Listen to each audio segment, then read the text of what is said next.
Welcome to the dopest live stream that's something like a podcast, something like a newscast, and sometimes like a showcase. Khari's crib, Khari's crib, Khari's crib, Khari's crib. Yo, it's another news day. I feel good, I'm on top like a kufe. Sipping my coffee, shaking my head for homies acting goofy. Guess they do it for the gram or the TikTok, so who's me? Welcome to the crib, let's kick it like Bruce Lee. Part intelligent, part ratchet, that's Sap Neil deGrasse, and half Boosie. Listen, man. Real spit, now that's lit, homie, truthfully. If you in the Tampa area, you should be down like Bruce B. We treat the pod like sex, we start slow and at full speed. You like the way we work it? 9 p.m. we going in, we podding perfect. Beez and Tati is my posse. No worries because I know my posse got me. Be careful, we might snap like paparazzi. But yo, we'll start the show and get it lit like sipping hot Tati. What's good and Tim, pretty people? Friday evening, my name is Khary. This is my crib. And I invite you into my home for another evening of the dopest live stream that's something like a podcast, something like a newscast, and every now and then like a showcase. We have another dope show for you tonight. Rumors of a Migos breakup have been going around the internet with the release of a new single, a new group name, and a couple of unfollows being noticed. Is this for real, or is this a rollout for some attention? We'll talk about it. In the wake of the racist Buffalo shooting, the House has passed a new bill on domestic terrorism. What does it mean? We'll get into it. Monkeypox is spreading across the world. Should you be worried? Will it make you go, ooh, ooh, ah, ah, ah, ah? That was my monkey impersonation. That was kind of good though, right? What is monkeypox? We'll talk about that and a bunch more. I'm joined by the homie Beez, Buddha, the beautiful Tati. What's up to all my house guests in the chat? Everybody watching, podcast listeners listening, hit that like button, hit that subscribe if you're not already. Share this with your peoples. Let's have some fun tonight. Phone lines are open. Area code 813-559-3339. Hit us up. Let us know your thoughts. If you're shy, jump in the chat. Drop a comment. Let us know how you're feeling. Let us know you're out there, baby. How is everybody doing? How is everybody doing? Hey, hey, hey. Hey, hey, hey. How y'all feeling? Doing pretty good. Feeling pretty good. Can't complain. Can't complain at all. You know? I'm feeling all right. Got some food over here. I got some food over here I haven't finished eating. Got some Cinnabons that Tati put me on to. These should be delicious. Y'all gonna see me take a bite right now. A friend put me on it. Yeah, I'm about to put you on since we got Cinnabons. I'm about to put you on. What you about to put me on to? Yo, listen. So you gonna get the big one, the big Cinnabon, pause. Right? You got pause when you just say. Man, no, not Cinnabon, not the Cinnabon. Right, not the Cinnabon. Come on. As a man, I want to get into the Cinnabon. I know. I want to get into the Cinnabon. I know, but you started the sentence off with, "You got to get the big one," and then you had a period there. You got to get the big Cinnabon, right? The big Cinnabon. You got to get the big Cinnabon, right? Big Cinnabon. And then, then you got to slice that joint down the middle, right? Okay. Then you gotta take some French toast, some French toast dip, and dip that Cinnabon in the French toast. Look, I'm already ahead of you, Beez. What is French toast dip?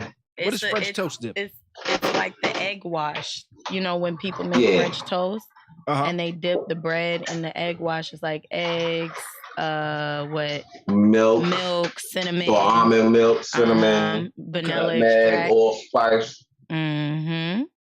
Whatever your flavor is. So it's and like then you want to take toast, French toast. I mean cinnamon and French toast.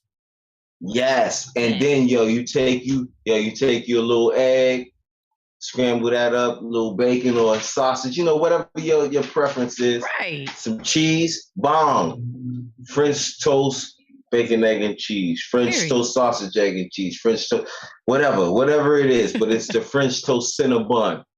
The French toast Cinnabon combo from Chef Boyard Beez.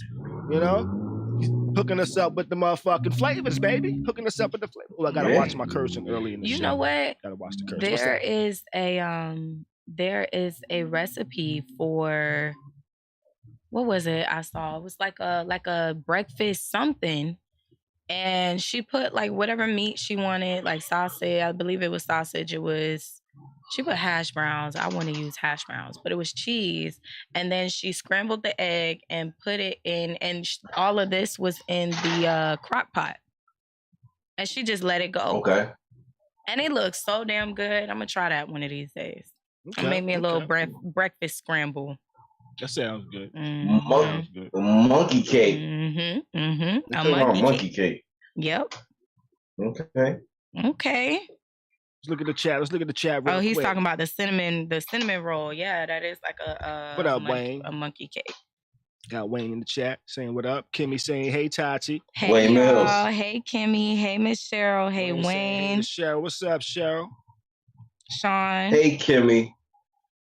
We got Sean in the chat. He's saying what's up to people. Yo, we got a family over here in the chat, y'all. You know, this is the family over here, yo. These are the house. What's up, kings and queens? Yo, Kimmy sent me a what was that she sent me earlier today? The shit was funny as hell. I'ma find it. Yo, she be having me crying, yo, during the day, yo. When I run across her joints, yo. Yeah. Kimmy be sending the funniest videos on Instagram. She do, yo. She do. And yo, if y'all ever have an idea for the show, y'all can hit us up on Instagram, you know. I'm at Khary's crib and I'm at OK Khary, you know. Tati's at Herbal Goddess, _3? Herbal Goddess 3 _. Hey, Herbal Goddess 3 _ And Beez, you're gonna have to say yours because I am up on the screen. Nah, but you want to know how else? Yeah. You know what? You want to know another way to find me, Tati. So boom, here we go. Boom. This is me, OK Khary, right? Khary at OK Khary. Boom. Then we got Tati at the Herbal Goddess 3. You know, _ Then you got Beez at the Beez. I am _ real _ Beez _ Buddhas. Hey, let me ask y'all something. How long y'all think it's gonna take y'all to start saying period? Because Beez just said it. It's infectious. Now I'll tell you what. Do y'all catch yourself saying period? Me, I'm not really. I don't think I'm ever gonna be caught saying period because it just sounds. I've only ever heard women say it, so it's just a woman saying to me. You know, it's just a woman saying to me. Now, I will be honest. I say it in my head sometimes. Sometimes I say it in my head. You say period in your head? I say period in my head because I say it because I know. That's right. When you think you right, you be like, oh, period, just to solidify it. No, wait, stop. I don't say oh, period in my head. Oh, period does not come through my head. But you say period. I say period when I say, instead of saying full stop. But see, I don't think it's a woman's statement because before it became popular, right? I remember anybody would say it, men, women, and it was just to kind of solidify what you were saying. And it's still the same way now, but it wasn't commonly used like this. So men, when they were real serious, they'll say some serious shit and then be like, period. But it wasn't like the city girls, period. It was just like, period, we done with it. Don't bring it up no more. Now it's a feminine thing. Not feminine, but now it's more women saying it. But I see men saying it too. You know, I got Go ahead, Beez. Huh? I thought that it was more. I thought it started when they started putting like the female's body, and then they was doing and it was like period off of the butt. No, period means like that's that. It's done. It's over with. I said what I said. Right. That's how I take it. Okay, I said what I said. Period. Done. Right. And when I say it in my head, I use it for that, but I use it for the literal sense. Like, exactly. The literal sense of this is the end of this statement. But see, that's how everybody uses it. They just say it out loud now. I know, Niggas is saying period. Okay. I be hearing dudes say period. I heard Boosie say period recently. I heard, who was it? Boosie. I think it was Rick Ross. But it was definitely Boosie, like, period. Period. What did he say? He said something. Yo. He said some crazy shit and then was like, period. Oh, okay. I just personally, I see period as I see saying period at the end of my motherfucking sentence out loud as ending it with saying girl. Girl. And look, don't let you say period and I'm mad. Cause it's gonna be like, okay, girl. All right. If I say period, I'm gonna say it like Sean said it over here in the chat. He said, yo, I might say point blank period, but never just period, you know? That changes things. And Sean Simpson says, yeah, them damn city girls ruined it for everybody. Now nobody can say period. Yo. Ain't nobody safe. Yo. So basically, period has replaced and don't get it fucked up. Nah, period has replaced, well, for y'all, maybe. I think period kind of has replaced the fuck in Florida. When we, you know, like when people in Florida say some shit, not even Florida, but everybody I know, if you really meant that shit and you want the conversation to be done after that, like, okay, I said what I said, it's like, niggas be like, the fuck? Afterwards. So for where I'm from, where I grew up and shit like that, I guess period would be would take the place of, you feel me? Yeah. I mean, yeah. You know? Yo, I got a better one for you. What's that? No, I got a better one for you. Yo, you know what I'm saying? That's my word. Yo, and dead ass. Dead ass. Yeah. But see, now you can have a combo. You can say both. Cause I say dead ass and I say you feel me. Okay. And then I'll say period at the end. So you understand that shit done. You just appended mad shit. I thought you was gonna say like, I say dead ass period. You know? Nah. If I'm talking, maybe I'll be like, all right, dead ass. And then at the end, period. That's what I said. That's what I said, and it's done, it's solidified. But you know what? She says period is it's what makes me feel like, right. Like, I feel like the only way people say period is like, they bring the iriad up. They bring the city. There's an inflection of the iriad. Okay. You know? But you know what? You know who got me saying period? I can't even do it. Who's that? Your daughter? Who? I never used to say period. Never used to say period until I was hanging around a gay male friend of mine. And this man said period all the time. Yeah. And it became like, it was like, okay. He embedded it in your head. Yeah, literally. Like he gifted that to me because I never used to say it purposely because everybody used to say it. And then he'll say some shit and we all agree. And we'd be like, period. Everybody agree. Now it's become a part of my... Sometimes, like in certain settings, it became a part of my just way of speaking. So sometimes I do say it a lot. I'm gonna try. That's gonna be something I do. I'm gonna stop saying it. Okay. I'm gonna stop saying it so much. That's what I'm gonna do. Cause I'll be in church like period. Period. I bet you, yeah, a man can't say that shit, yo. Yes, he can. No, he cannot. Okay. We don't call you sassy, but you can say it. Okay, a preacher is gonna use that though. A preacher's gonna use that. Period. And they do. Period. Watch. It's about to come. You gonna go to hell. Period. They already have. No, and he gonna be like, and the Lord said that he shall be given this. Period. Can I get a period? Can I get a period in the church tonight? Check it out. Here goes the scene. Right? Break it down. I'm giving back shots. She's like, ooh, daddy. And I say, period. Nah. It ain't the same, right? Stop immediately. Exactly. We need to have a conversation. Exactly. It's an abrupt stop. Stop immediately. Exactly. And period is okay, like every once in a blue moon for men, for me. You say it too much and now you sassy as hell. Like, okay, girl, what you trying to say? You see? You see? Not and period. That's why I don't use it. But it's really not a problem until a woman is mad. Then it's like, okay, girl. Exactly. Why you being so That's sassy? when period means something crazy. Exactly. Why you being so sassy right now? Let me get into an argument with Tati, and I say period a couple times. She be like, "All right, nigga, with your sassy period saying ass." With your sassy ass. See? That's why. Yo, but that's only because you try to beat me. And I have to say this. In my own game. Like, I have to say this.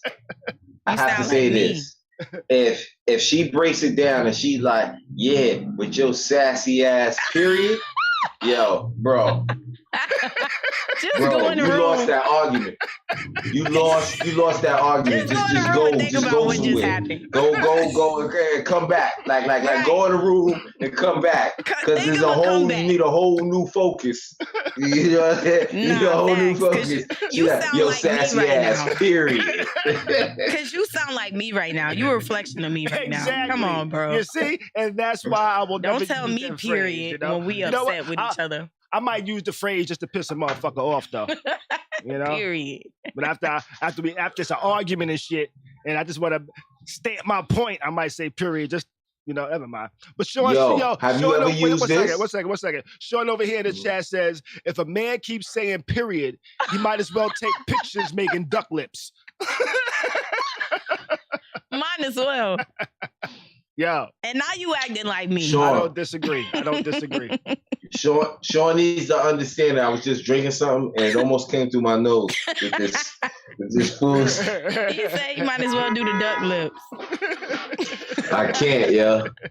Mine as well. I can't. This shit is crazy. Yo, so in an argument, I guess you can't, as a male, you can't even use, like, because you know how some chicks, they be like, yeah, let me tell you something, boo-boo. Oh, you know what I'm saying, better not say no shit. You know what I'm saying? Like so a man can't be like, not boo-boo. Because he got one up on it. Because you know how it is. Nah, like, that's not like, one up. Now I'm questioning you, and I'm finna call your mama. No, have a conversation. You stupid. Can I finish my statement? Yeah. You ain't even let me talk. Let me finish my statement. Go ahead. My bad, G.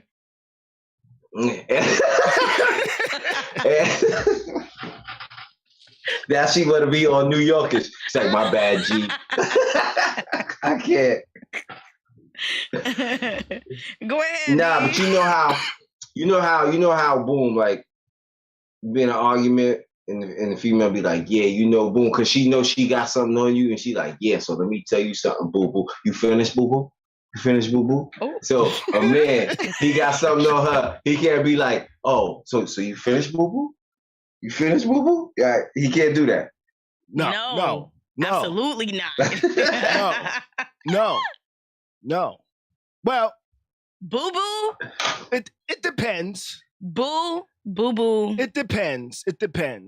All right, nah. And I say it depends because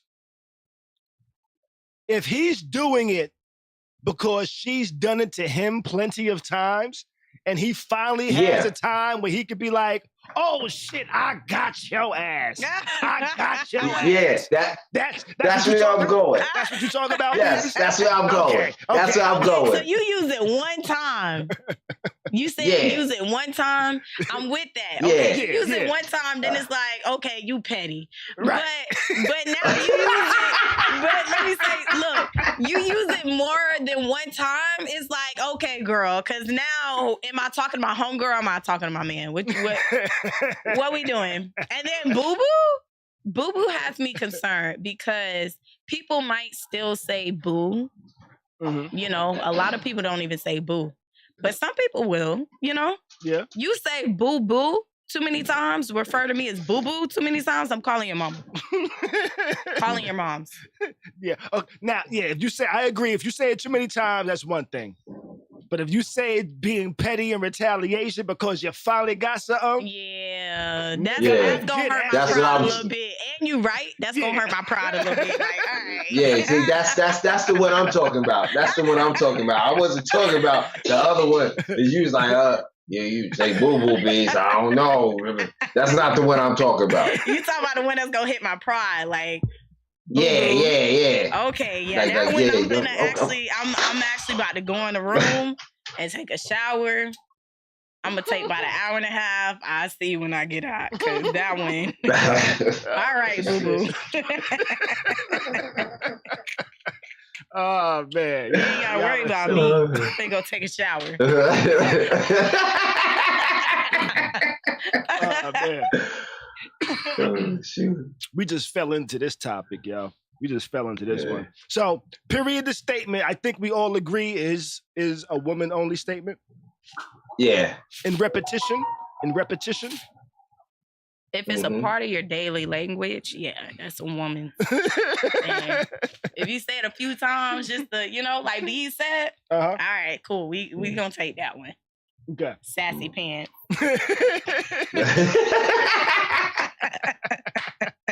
All right, man. Let's actually start the show. That was a random topic we just fell into, yo. Let's go ahead and start this thing off, man. New Migos minus Amigo. Have either of y'all heard of this right here? I briefly saw something about it. Briefly? Yeah. I didn't know. You didn't know? Okay, so for those unaware, there was a new release today. I believe it was called Hotel Lobby by a new group called... God damn, Beez. All right, Beez. A new release today from a group called Unc and Few, which is short for Uncle and Nephew. I gotta close the window. Which I didn't really realize that the Migos was pretty much all family. Mm-hmm.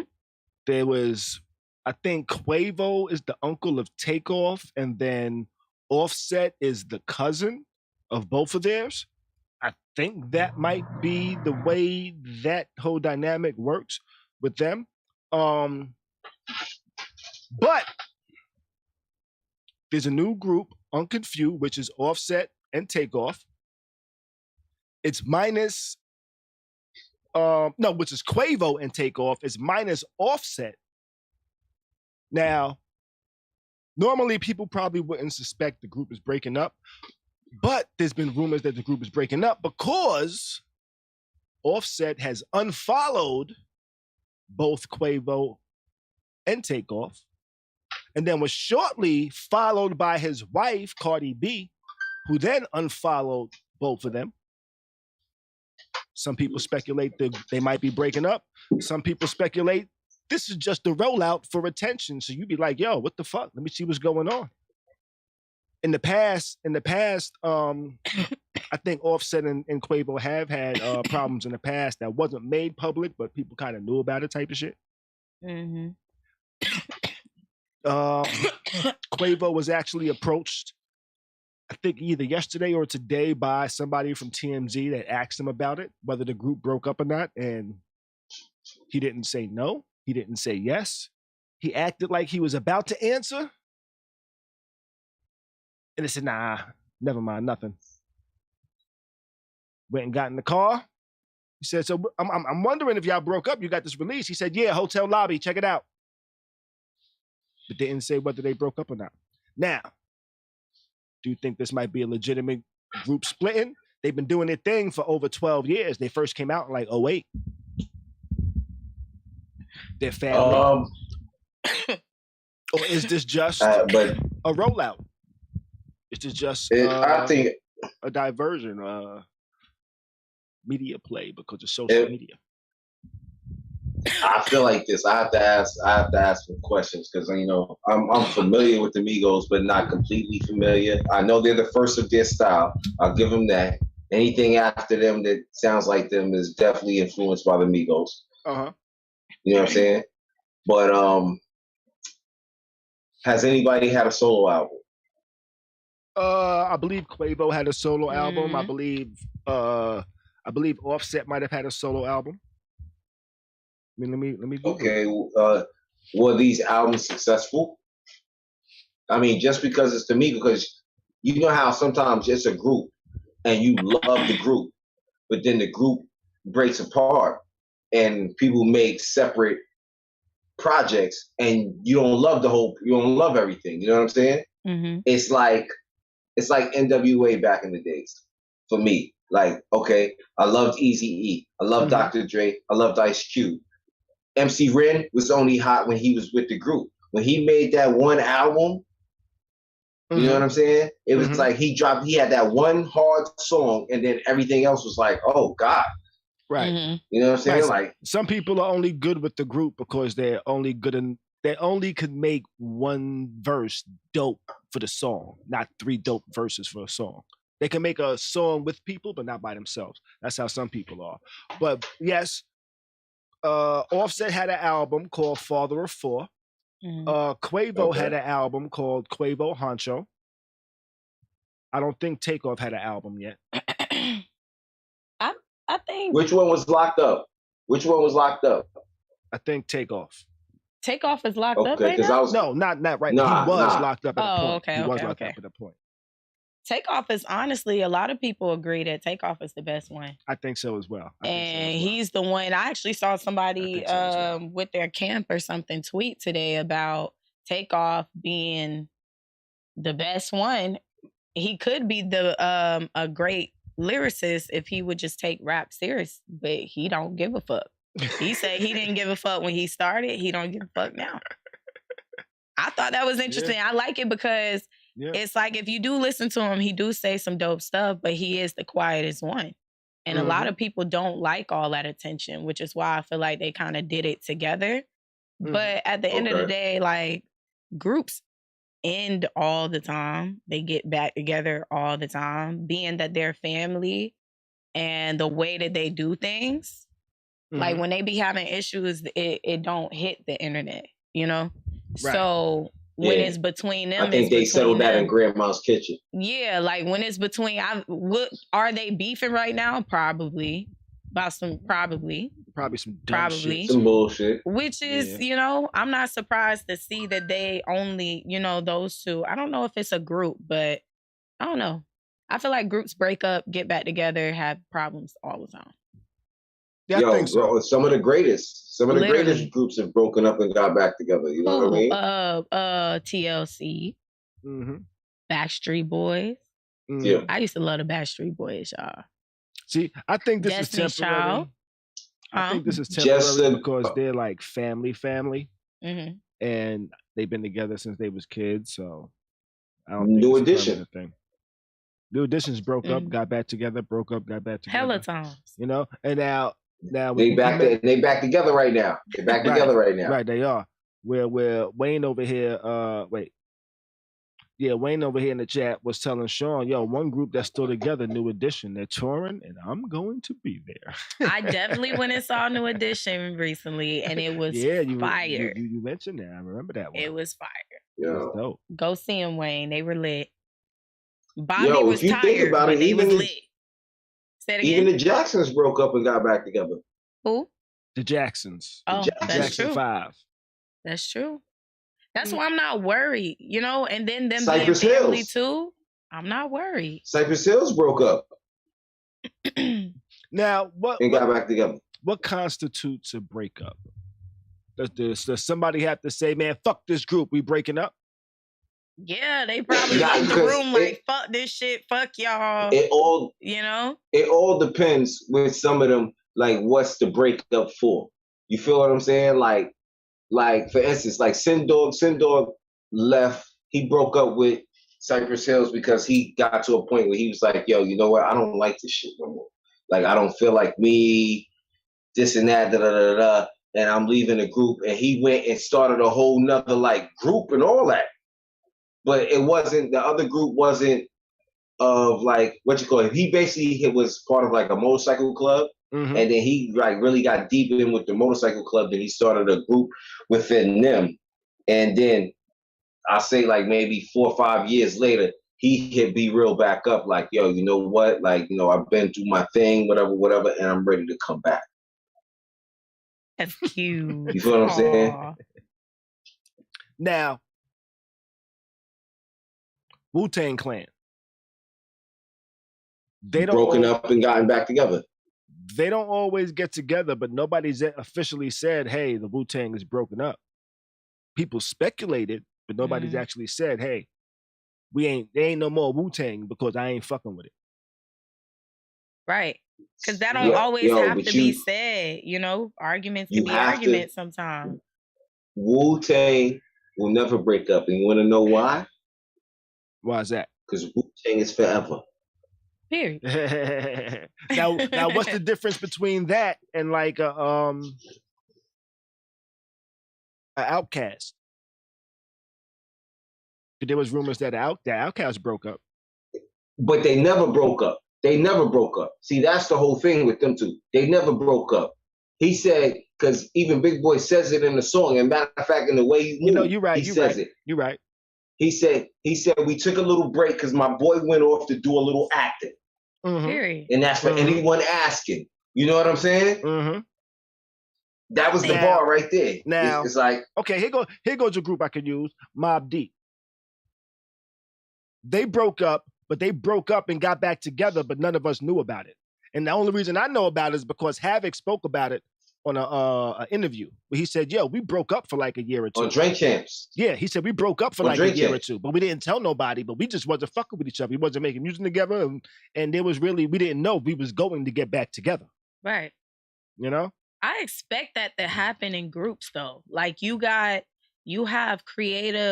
multiple creative individuals in one, you know, like people are going to have disagreements, which is why I feel like it's important for them not to be like, oh, well, we broke up, you know, because there is a possibility of them getting back together. It just being a disagreement. And then at the end of the day, like, who wants to fuck up their money?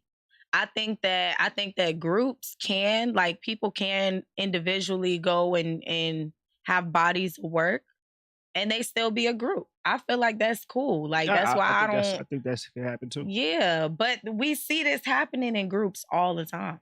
They always break up. And they may or may not say something. Now, and I think sometimes they realize the money is what brings them back together. Right. Now, there is a group that did break up, which I was sad to see break up. It was like they came out in the early 2000s. The group is called Little Brother. I'm not sure if everybody's aware of it. I'm about to say, who the Fat Boys?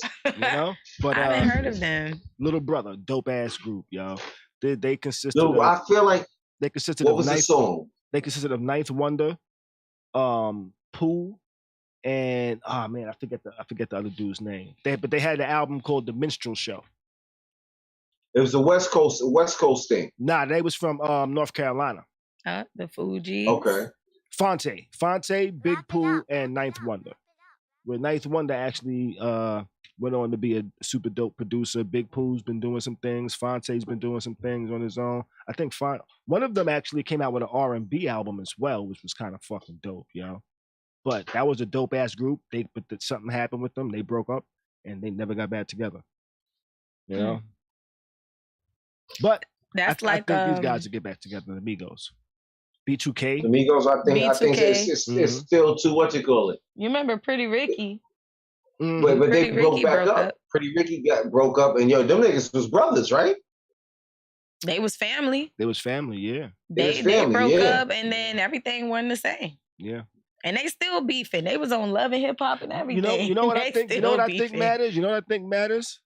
I think the length of time the group was together plays a part in whether they get back together or not. You think? I think so. I think knowing this about the money. Let me add something to that, though. Let me add something to that. That I think an important point that I forgot to put in there. Time together, successful. You know, like I think if they were successful and doing their thing, like multiple albums together, they'll get back together. Like Pretty Ricky wasn't multiple albums when they split up. They split up pretty early. You know, Little Brother split up pretty early. I will say, though, the difference between back then and now is that a lot of times they weren't even making money. Right. Or they weren't making as much money, even if they were together for a long time. A lot less. Because you hear a lot of people, a lot of artists from back in the day, like that we consider classics, back in the day classics. and they'll come out and say like, oh, we never got paid. Right. Or they only made a certain amount of money. And I know inflation, of course, is a factor, but like a lot of them wasn't really making money. So like now back then and today. Let's make a little clarification there though. When they say they wasn't making money, they wasn't making money off of the album sales. They was making money off of their touring. But that's still a big part of it. Right, like, right. No. I just want to put that clarification because nowadays people are actually making more money off of their albums than artists were back in the days. And that's what I was gonna say. Like, okay, so back in the day, we not making as much money as we thought we were gonna make, right? But and then also getting cheated out of deals and shit like that too, right? So imagine that, and then y'all fighting and shit. Creative differences or everybody ego big. It's easier to walk away rather than like I would think like a group like the Migos. Today they making hella money together. Right. Hella money, charting, like you know what I'm saying? So it's like it's easier we making money together for when we have differences to be like, all right, we could put this aside because this is for the bag. Which I feel like that's a factor. I'm glad you brought up that point. I think that would actually I'm not going to say it. I'm going to say it should be less of a factor today because of the popularity of hip hop compared to back in the days, you know? Back in the days, they were making money off of shows, but as a group, they wasn't making money like people are making money on shows today. You know, because the fan base wasn't there like it is today. You know what I mean? So like back in the days, you had to be a hip hop head to go to a hip hop show. So people might go to like be touring and going across the country to these shows, but they only doing shows of maybe a couple thousand people, if that. Where now, niggas are selling out fucking basketball arenas and shit like that. True. You know? So I think that might be one of the differences, and I don't think the fights nowadays that cause breakups are financially motivated in a lot of instances with groups themselves. You said breakups? Yeah.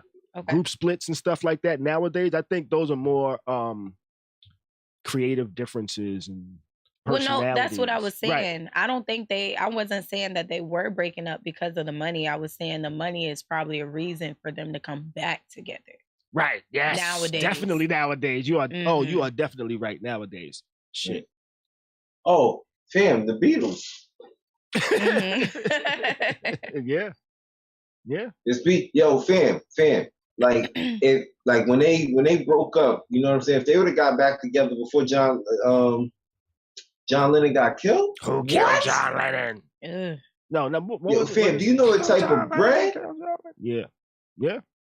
Cause you gotta think about how fam, like they crushed records in the 60s, yo.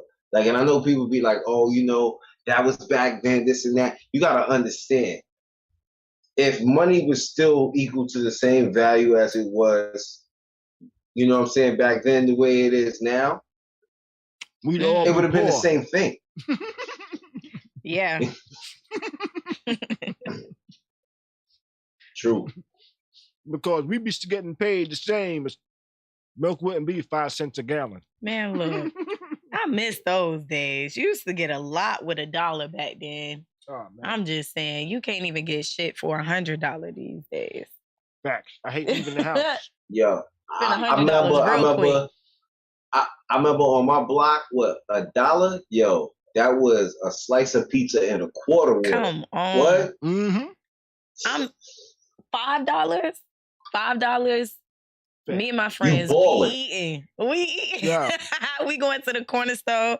We getting the 10 cent, the 2 cent candy, like the chewies, and frozen. Go to the candy lady. You get frozen cups. You get some. Y'all remember I told y'all the candy lady had beef patties. Yeah. And deviled eggs and shit. I remember going outside, having $1 in my pocket, and begging my mom for an extra 35 cents. That's crackhead behavior now. 35 cents. Please, can I get an extra 35 cents? What you need a 35 cent for? Because I want to get a chicken wing. I want to get a bag of chips. I want to get some candy and a Sunny Dew. And that came up to $1.35. Look, hey, you beg a nigga for $1.35 nowadays? That is crackhead behavior. Yeah, I think I used to walk up in the Chinese restaurant and be like, "Let me get one chicken wing." Not one chicken wing, and they sold it to you for how much? 50 cents. Yeah, they used to be 50 cents a wing. Yeah, one chicken wing for 50 cents. Yeah, like yeah. So you had $2 for wings. And now wait, let me clarify. It was a whole chicken wing. It wasn't a chicken wing cut in half. That's why you saying that. It wasn't a chicken wing cut in half to become 2 chicken wings. It was the whole drum. It was the whole thing. It was the wing part and the drum part all together. With the little crackety crack, the fucked up part that always had, not always, but a lot, but always, but not always, but every now and then you'd be like, hey, why is there still a little feather on here? Oh, man. Yes, you know it was real chicken. So they actually sold y'all one piece of chicken for 50 cents. Yes. I mean, you know what? I'm not that surprised because I'm surprised, but back then, you know, I'm surprised today. Niggas will charge you $12.95 for 2 chicken wings. Yeah. Cut in half. And check it Tati, out. I'm gonna tell you like this. Our hood, yo. Now me, I used to get 2 chicken wings, the rice and the brown gravy. What? See? Now every now and then, and that came out to $1.25. That came out to $2.25. Yo, 2 wings, the white pint of white rice, and some gravy. Mm-hmm. So, check it out. Say you got 5 10-year-olds walking into your Chinese restaurant. Mm-hmm. Each 10-year-old has a different budget. You know, I might have $1.35. But my homeboy might have $2. My other homeboy might have $5. You know? So I'm working with my budget. I'm going to get my 1 wing. I'm going to go to the next store, get what I want. My other homeboy, he going to get 2 wings. My other homeboy might get a whole fucking meal, the 4 chicken wings with fried rice and shit, and be eating in front of our face and be like, nigga. And don't share, huh? Yeah. Greedy motherfucker. Your spoiled ass. Why your mom give you $5 to come outside to play?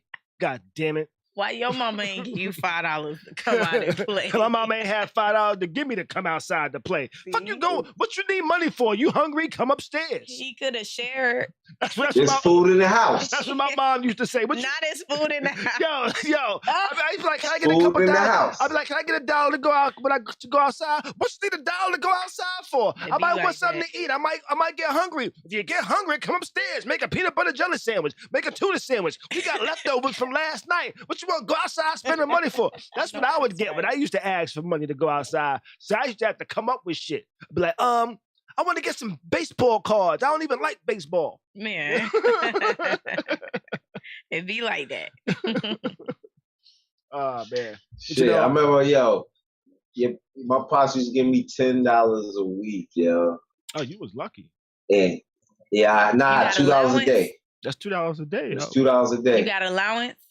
Did y'all get allowances? I didn't get an allowance. He used to give me like 14. He used to give me like 14 a week. I used to get about 20 and then it stopped. Because I get $2. I get $2 on the weekend. You know what I'm saying? But I used to put my money to the side because my pops used to go bowling every Saturday. So I needed money to be in the bowling alley too. See, I used to they have video games. I used to ask my parents for allowance. What the hell you think you need an allowance for? I'd be like, well, y'all be having me clean the dishes and clean the bathroom and wash the laundry. Like, you're supposed to do that. I was like, damn.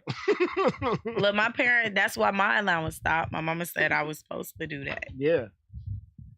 And that's why I started getting jobs when I was like 10, 11 years old. Nah, my shit stopped. And once I got my first, my first penny saver job, because that was the thing in the hood. Penny saver. Penny savers? Yeah, I had one of those. Yeah. We was you said something about a penny saver. What is it? Khary said something. Penny Saver is like earlier. a circular. It's like a circular paper. They have like a bunch of whatever real, stores is around. Real thin. Yeah. Oh, yeah, real thin. Yeah. Like the coupon. You go buy meat, Get your coupon. It's the coupon. Okay. People have put their advertisements and shit in there. All right, bet. But I had to deliver it to Beez building. And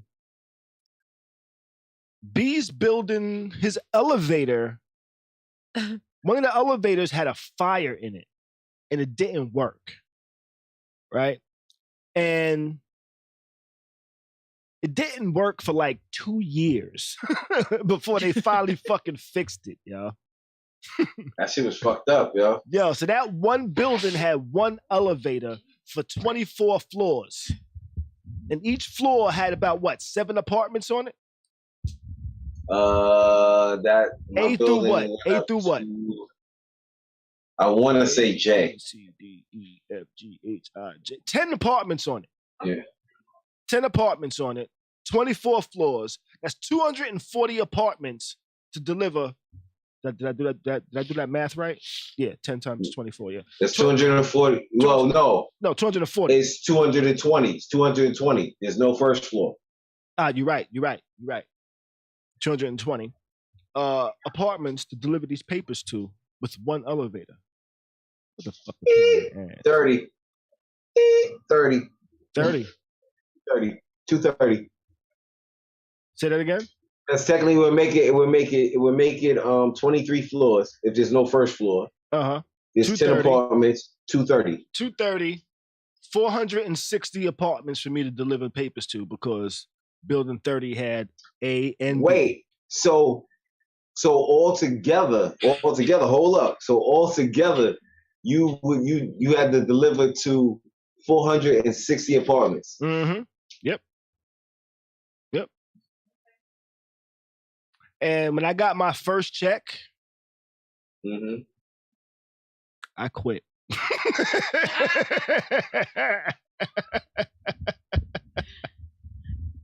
thought my mic was right here. It'd be like that. So you heard the math, right? You heard the math. Hey, Google. What's $12.30 divided by 460? The answer is approximately 0.0267 United States dollars. What? Say that again. 36 cents an apartment. The answer is approximately 0.0267 United States dollars. No. Oh, that ain't 0.2 cents. 1 cent. It was 0.02. You was working for cents per door. What they is what I got paid. They sent you $20. Time out. Yo, fam, how? Yo, listen, no, I have to ask because I had some buildings. Maybe because I had more buildings. I was rocking like $50 or what you call it, $50 a week until fucking Ricky came along and then he just cornered the market. Mm-hmm. Now check it out. You were doing $50 a week. How many buildings you had? I had 2. I had your building. That's 3. That's 3 buildings. 26 floors. I had your building and I had 26, 27 in the tower. And Shantae building. Oh, you don't want to do this math, Beez. You don't want to do this math, Beez. I don't. Yo, so listen. Y'all niggas was getting paid $100 every bi-weekly.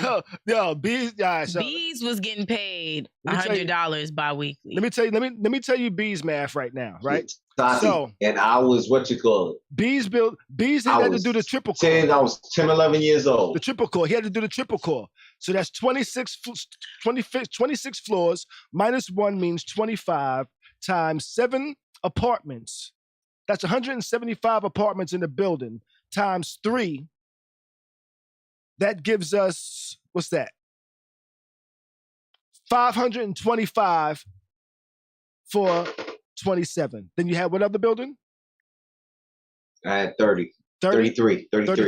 But so you had 33. So you had 1 triple core in the tower? Uh-huh. Okay, the tower. That's 12 times 30. 12 times 32. Damn, Beez. They wasn't paying y'all niggas. We heard y'all. We hear They you. wasn't. 384. Heard. They was not paying y'all. It wasn't. You weren't even making a getting cent an hour. That's crazy. That's why I said, what were you getting paid? Like $40 or some shit? But you got to understand this. That's why they never hired adults for that job. It was always kids. Because y'all was happy to just... All right, so I was getting 2 cents a door. Beez was getting 8 cents a door. That's crazy. We've been on this way too long. Let's jump on to our next topic. We was getting jerked. And that's why after my first check, I ain't doing this shit. Fuck y'all. He was like, yo, you gotta work till we find somebody to replace you. Nigga. At 12 years old, I was like, nope. Fuck. Listen, that nigga out. That nigga Mr. Donald just didn't want to motherfucking hire nobody else. I was like, I'm not doing this shit. I was hyped when I first got it, but after that, that first check, baby, I can make more money doing by myself, doing shit on my own. Miss Cheryl says she got a $5 allowance, but that was back in the 60s, early 70s. That was a lot of money back then. That was a lot of money. Huh? Listen, I know that was a lot of money because in the 90s, even in the 2000s, that was a lot of money. Mm-hmm. So I know. Yeah, inflation shit is going up in prices in the last 10, 15 years, I think. Inflation is in my opinion. You know, but let's move it on. Next topic. Saw this online that Rhianna and Asap welcome a baby. You know, we got baby Asap. You heard anything about this? There wasn't really much information around it, but I know we were speaking about Rhianna and Asap with the pregnancy and Asap getting locked up and going through his shit, getting raided and shit like that. So some good news they got. Saw people online cheering them on and wishing, telling them congratulations like they knew him, which I always think is kind of funny. You know? It's like, yo, these people aren't checking for you. Nah, facts. You know? But I think it's just kind of like, you ever been somewhere and maybe you just caught up or just being happy for somebody else. It's like, congrats. Now, I don't do that. That's my fault.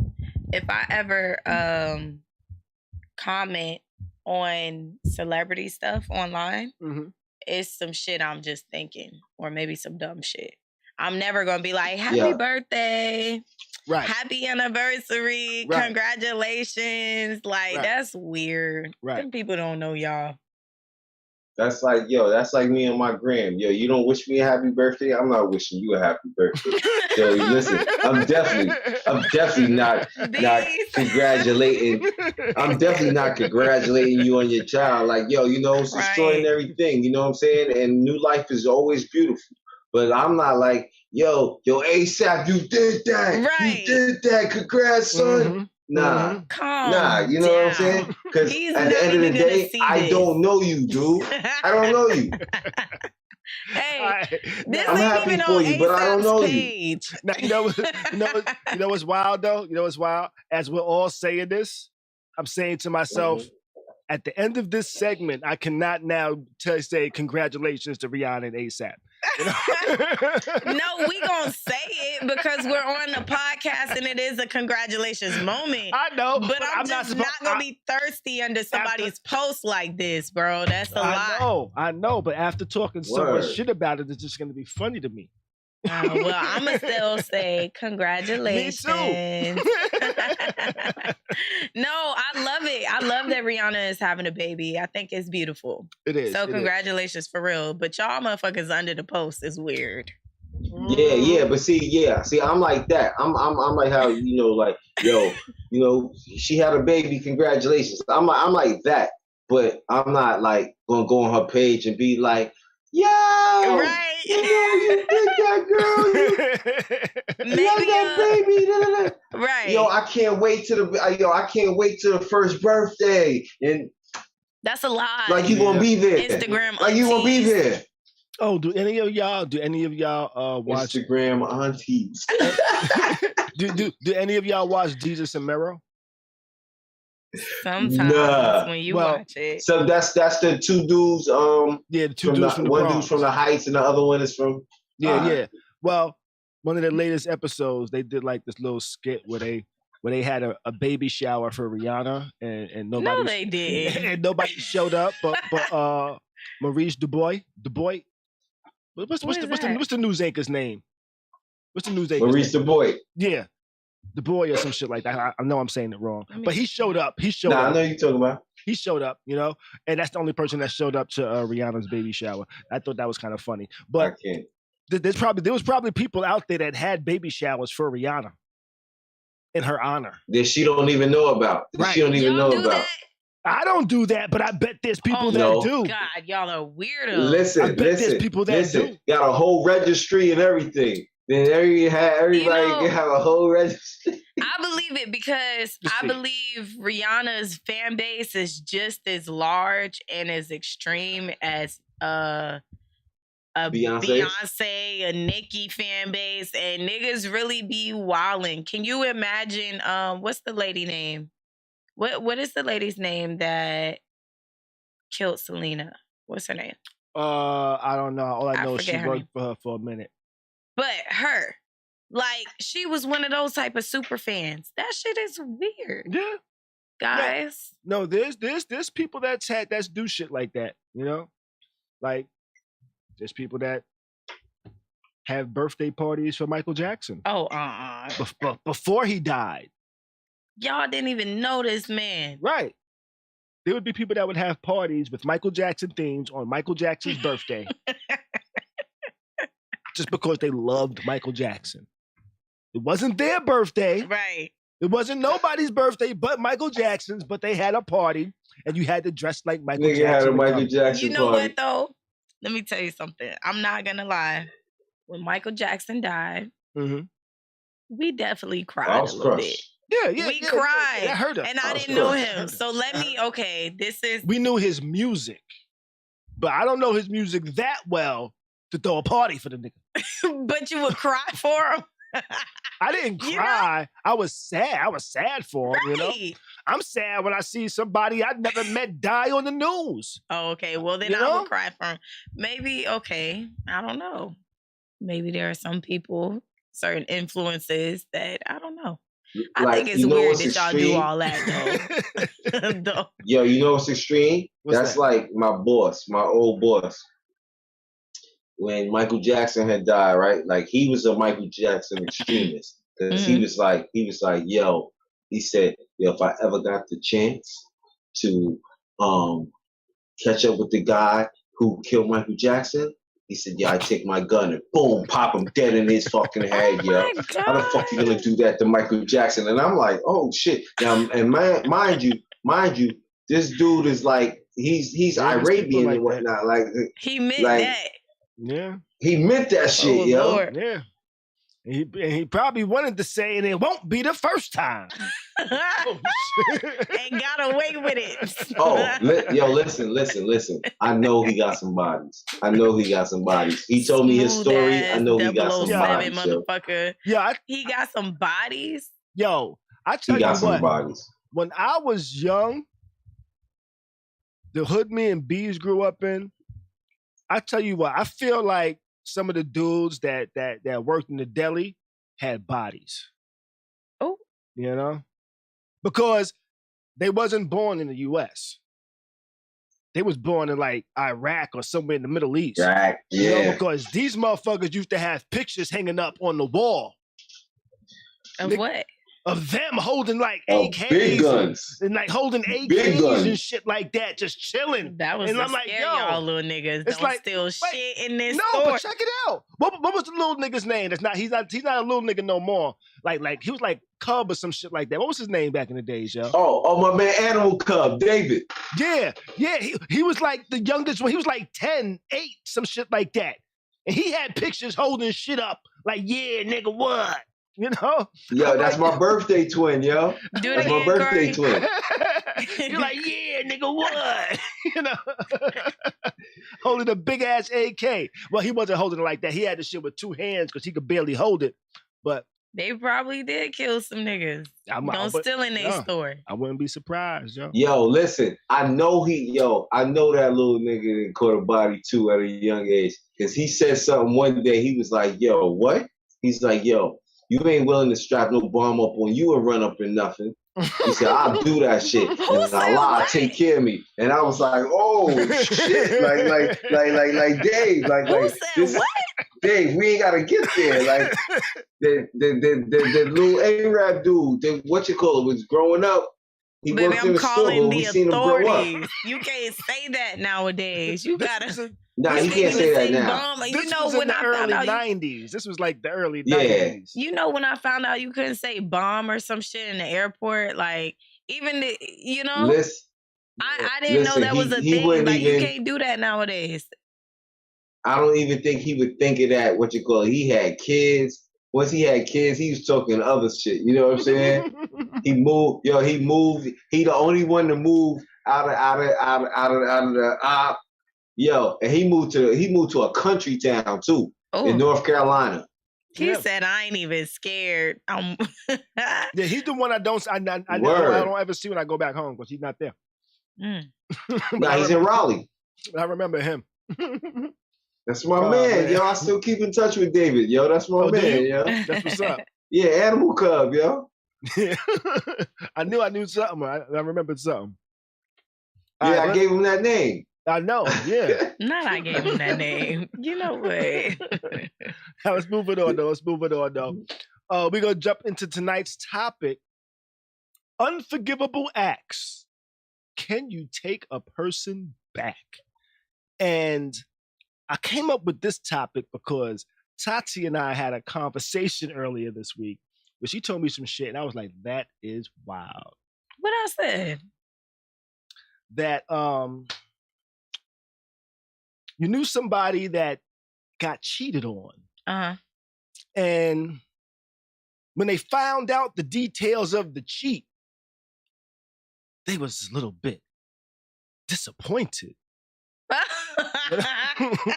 They was disappointed. What you mean disappointed? Oh my God. Disappointed when they the found girls are out gonna be the pissed. details of the cheat. You know? The nigga cheated.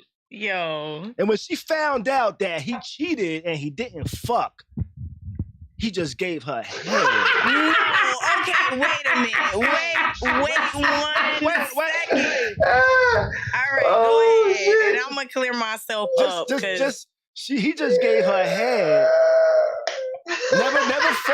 Never fucked. And also like gave her money sometimes and shit like that too. And nigga, you fucked up. You fucking the game up. See, that's what you fucked the game up. Let me tell you something. First of all, did I explain it correctly? But first of all, you cannot. Hold up, it's some bullshit. She said, first of all. First of all, group chat conversation that you wasn't supposed to hear in the first place. You ain't supposed to be making a topic about it on a podcast. I didn't know that. I didn't know that was that. You know, I thought it was like a Facebook some shit. We in the group chat. Okay. I was on the phone, y'all. But no, okay, so situation, right? Let me clear this up. First off, cheating is never okay. Yeah, never okay. Never okay. Nah, not the way you said. Never okay. Never. No, cheating is never okay. Period. Right? Mm-hmm. But situation was, homegirl finds out her dude was cheating. Mm-hmm. And of course she's pissed. Right? Mm-hmm. But she sees that he's cheating, but he's not getting play. Like he's trying to talk to multiple women and getting turned down, like not turned down, but like hard pass. You know? Oh, so he's only her cup of tea? And he's only her cup of tea. And then one girl that was dealing with him was only dealing with him because he was like giving her money or whatever. He was giving her the danger mouth. And then he was giving her money, paying her bills, whatever. And then he giving money and paying bills? He was paying bills, sending her money. And Beez, stop laughing. See, my description was a little more vague, but kind of like... No, because I had to explain it because the way that you said it was just like, oh, she was disappointed that he wasn't fucking. No, she was pissed, but it was more like, okay, I'm pissed at you for cheating, but I'm seeing that you were cheating and you wasn't getting no play. And you was paying bitches, and then I didn't get to the part. He was only giving her head. Like, she wasn't having sex with him, and that, like, penetration. He was only giving her head and sending her money. You know? So it was, like, embarrassing also. Because it's like, okay, it's already embarrassing that you're cheating. So wait. So you cheated to give away money, you even get no hot box, nigga? It's like... That's embarrassing. Yeah, like, it's embarrassing on both ends. I think it's just like a double, like I don't even know. You cheating and then like bitches don't like you either. You cheating with you don't like you simping. Right. And you still not. It's like shit. It's not disappointment. I wouldn't say that's disappointment, Khary. But I will say it's just embarrassing. It's like double embarrassment. That's what it is. And then it was triple embarrassment because she went online was talking about it. Now, when I was saying disappointment, I was saying disappointment in like, damn, one, I'm mad and disappointed that you're cheating. Okay. Two, I'm disappointed that you're cheating and you're cheating horribly. Three, you're cheating and don't nobody actually want to cheat with you. You know? Yeah, I can't. You cheating and don't nobody want to cheat with you. You cheating and don't nobody want to cheat with you. Hey, don't let me find out you cheating and I'm the only one that wants your raggedy ass, bro. You dead out here. You cheating. You bad at it. You cheating. Nobody want to cheat with you. Somebody wants to cheat with you, but they only cheat with you because you paying them to cheat with you.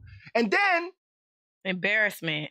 You only giving them head. They ain't even giving you what you actually trying to cheat for. Listen, he the type of nigga, like, you know how they say, now, she went to the islands, and this the nigga that cheated, that took her to the islands, but you'll never see him in pictures. He one of them niggas. No, not but one you of them know niggas. What? He's not one of those niggas. But what? It's she's disappointed because she realized that she likes a whack nigga. Don't even say disappointed. Just say she had an ego. I don't want to say disappointed because I feel like disappointment also, that term encourages... Yo, give me 1 second, I gotta go to the bathroom. Okay. I feel like that term encourages like, okay, if you gonna cheat, you need to go all out. No. Cheating is not okay, and definitely you should not be fucking people. Right. Like, that's wild. I feel like the term disappointment encourages that portion. No, absolutely not. I just think that it was a ego hit. Like it was a hit to her pride, to her ego, because it's like, not only is he cheating, but you suck at it. Mm-hmm. Well, I feel what you're saying, and I'm just gonna say disappointed because now she might look at all of her past dudes and wonder if she just be picking whack niggas. Be like that sometimes. It be like that sometimes, bro. I just think. Now, I was caught off guard with this one. And I titled this one Unforgivable Acts. Can you take a person back? Because people do cheat, both men and women, and both men and women take people back. Mm-hmm. But I think they take people back depending on the circumstances of what happened with the cheat and how the cheating took place and shit like that. You know, I think it's all a case-by-case basis based on individuals. But are there, what would be like unforgivable acts that people would be like, you know what, nah, I can't fuck with you no more because of that. You know, like, would that be an unforgivable act? That not only did you cheat, but nobody wanted to cheat with you, and you cheated still? You know? Like, I think, okay, unforgivable act. Let me make this distinction, right? Uh-huh. I think, or my bad, not... Okay, so let's say you do some shit that I don't fuck with. Mm-hmm. Okay. I may take you back, but there's a chance that I may not also forgive you.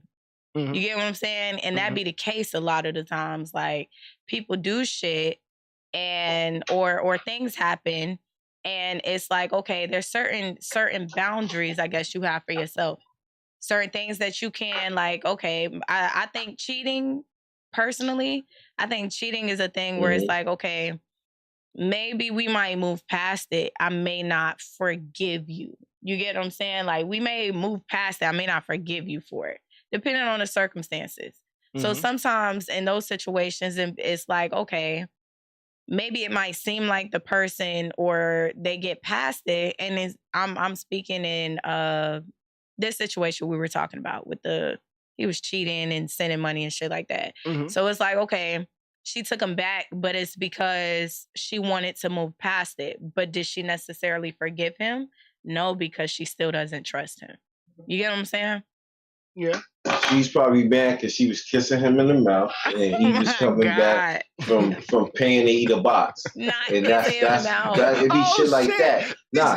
See, Beez broke it down even more. He was paying to eat the box. Oh my goodness. And that's an ego hit, bro. So like, now, whoa. Right. So now, like, okay, a woman. You won't even pay me for my box, nigga. Dog, that's like, okay. You see that, like, if a woman was to cheat on me, right, and like, for whatever reason, she like told me, she complained to me about shit and things like that, and over time, and then all of a sudden she cheated, that's one thing. But then now, if we're like totally happy and I found out she cheated, right, and not only did she cheat, she didn't fuck the nigga. She's like, no. She'd be like, no, I didn't fuck him. I'm like, then what happened? Mm. Oh, I just bought him 5 pair of Jordans and gave him a blowjob 5 times. I'm like, what? Yo. Like, what? You going outside like this in the street? Listen, I'm like, yeah, you are never coming back. You know? Yo, listen. But then, what if you run into some shit like in that skit? What skit? And that nigga was like, when the chick is like, yo, yeah, I cheated on you. And he like, yeah. Yo, you fuck him? Yeah, I tried, but we couldn't fuck. Goodbye. And he like, what the fuck you mean? Y'all couldn't fuck. It wouldn't fit. It was too big. That shit right there just crush a nigga. That will crush a nigga. He going to cry in the car. That be one of those situations. That's like, you just gotta. That's like, one of those sliding down the wall situations. That's like. So you was gonna give him the pussy, but you just couldn't get no. His shit was too big. Like you be like, yo, what the fuck? I am screaming.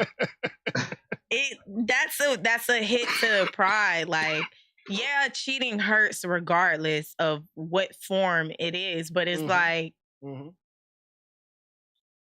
to find out you getting played like this in the streets too, and then you forgive them.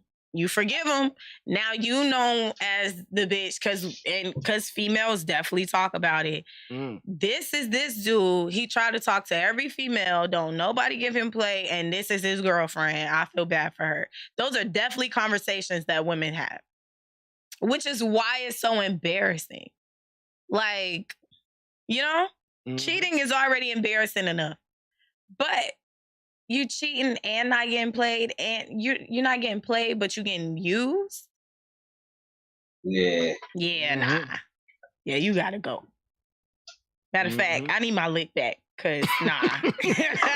No. I need my lick back. I can't. You ever seen You need your lick back?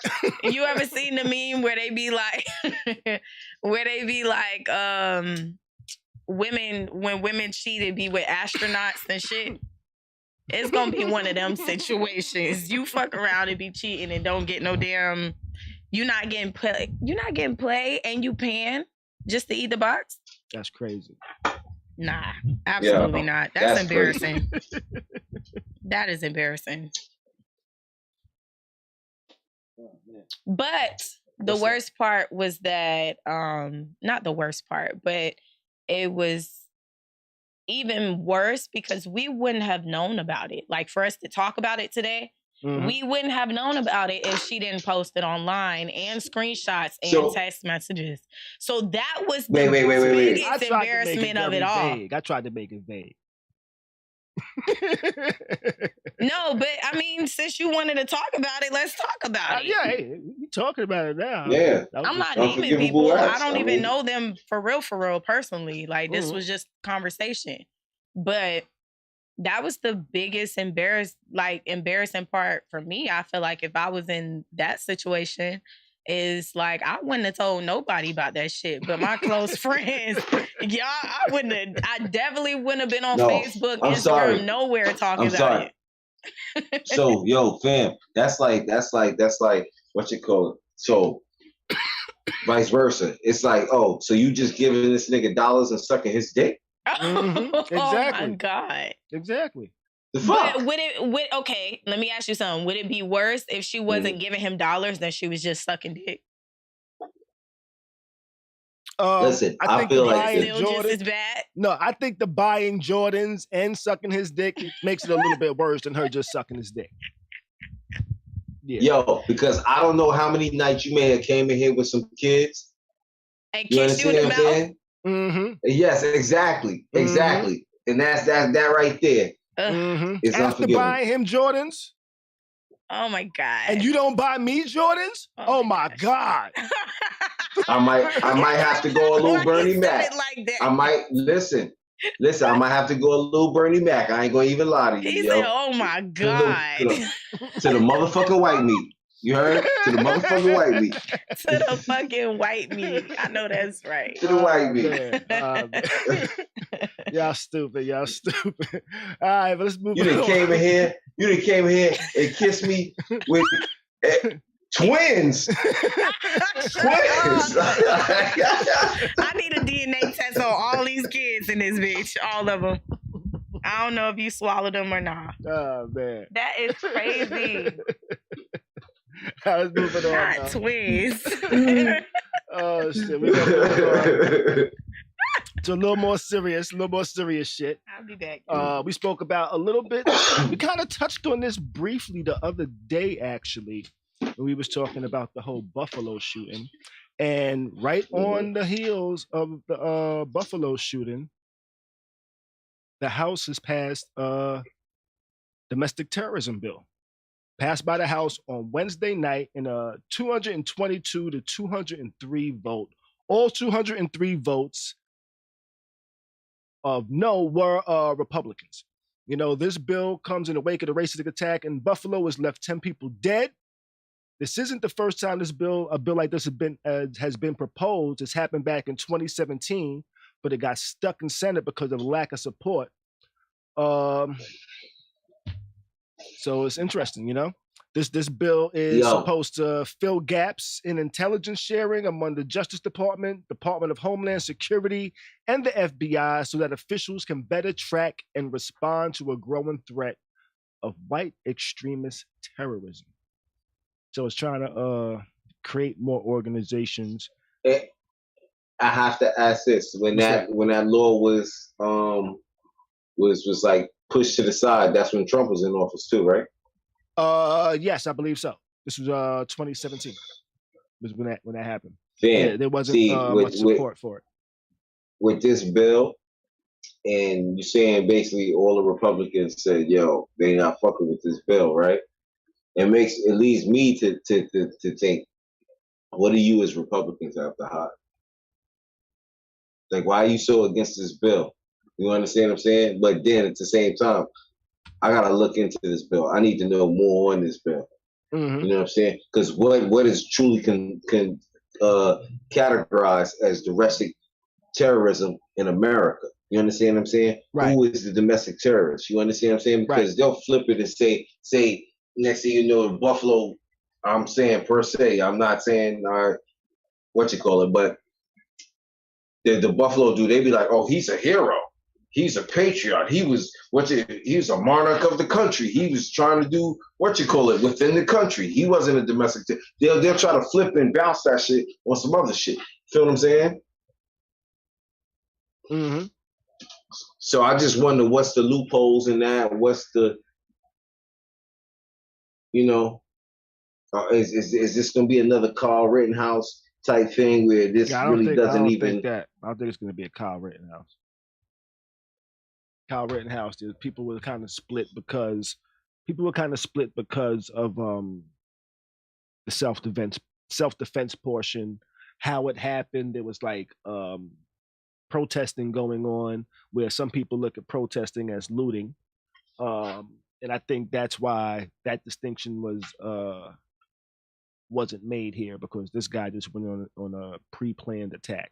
Some people did try to give him the mental illness scapegoat, and people was like, that's bullshit. He had the mental awareness to do reconnaissance for drive 3 hours, drive 3 hours away to where he knew there was black people. No, he told the white person sorry when he almost shot him. So that's why I think that one's different, but they set up they got this new bill because of it, where under the current law, the 3 federal agencies already work to investigate, prevent, and prosecute acts of domestic terrorism. But this bill would require each agency to open offices specifically dedicated to those tasks and create an interagency task force to combat the infiltration of white supremacy in the military. And it says in the military right here, which I'm not sure how that actually helps prevent. I'm telling you, there's something funny about that. Even like, I'm gonna even say the Democrats, like, y'all posted and pushed the bill, but even y'all got some funny shit with y'all too. That's just how I just feel about politics, period. Yeah. It's nobody for the people, or you know what I'm saying? Everything is truly financial gain, if you ask me. But I'm just a fly on the wall, Yeah, this one's a little tricky for me. I understand their intentions, but I'm kind of scared that it'll be used for nefarious purposes. Yeah, I feel the same way, bro. Because it's easy for them to make a new category of domestic terrorist. So what? Always. I missed that part. What exactly was the bill that was passed? What did it say? Domestic terrorism bill. It's just like, hold on, the war on drugs was domestic terrorism too. You understand what I'm saying? But it's just so happened that, you know what I'm saying, the people who sold most of the drugs didn't have passports and shit like that. I'm just saying, because you gotta get a passport to get that shit in here. I'm just being real. You know what I'm saying? Like, the gist of it is that it's to fill gaps in intelligence sharing among the Justice Department, Department of Homeland Security, and the FBI, where right now the 3 federal agencies work to investigate, prevent, and prosecute acts of domestic terrorism. But this bill will require each agency to open offices specifically dedicated to those tasks and create an interagency task force to combat the infiltration of white supremacy in the military. So right now they might have people that, okay, so this agent in the FBI is looking into this thing here, but he's the only one in that area of the country that's looking into it. Or this guy might hear something about this, so they had these 2 agents investigate this over here. So now they're talking about creating offices that's dedicated to investigating domestic terrorism. So they're trying to say, okay, we're gonna put. So now y'all trying to find shit. Right. Y'all not combating it. You're trying to find shit. You're not combating. Now you want to put more time into it. So this is what's going to happen. This is what I think is going to happen. They're going to create these offices. They're going to look for stuff. They're not going to find the stuff they're looking for. They're going to start creating stuff. They're going to be like, you know what? We haven't found any white supremacists, but check out this black rap group we just saw on Instagram. Okay, I mean, I could definitely see that. And you were saying that the other day, Tuesday. I can definitely see that happening. Like, okay, we got time. It's Right. the we're creating offices dedicated to this issue. That's like, okay, we got time. Yeah. Now we have time. Yeah. So I think I could definitely see how this will be, you know, and another issue, you know, that I don't know. I can see how this can be a problem. Right. And I can also see how this could be used to help certain situations. Right. So I see the intentions of it. Uh-huh. A lot of times with a lot of these laws and a lot of things they come up with, they come up with them for good intentions. With good intentions. Nah. But no, I'm saying the good intentions are we're hoping to prevent these things. But then they say, but over time, they're like, okay, we've met these good intentions. What else can we use it for? Oh, we can't catch these guys with this. Let's catch them using this. Nah, you know, I don't think the intentions from jump is good. I think the intentions is, okay, you brought this to my attention. How can I use this to my benefit? Cool. It can benefit me past that. Like, I don't think the intentions were ever good. I think it just benefited them. And to us, it seemed like they may have good intentions and then later on, shit happens, but I don't think it wouldn't have got passed if the intentions were good. Nothing with good intentions ever gets passed. It always has to benefit them. Yeah.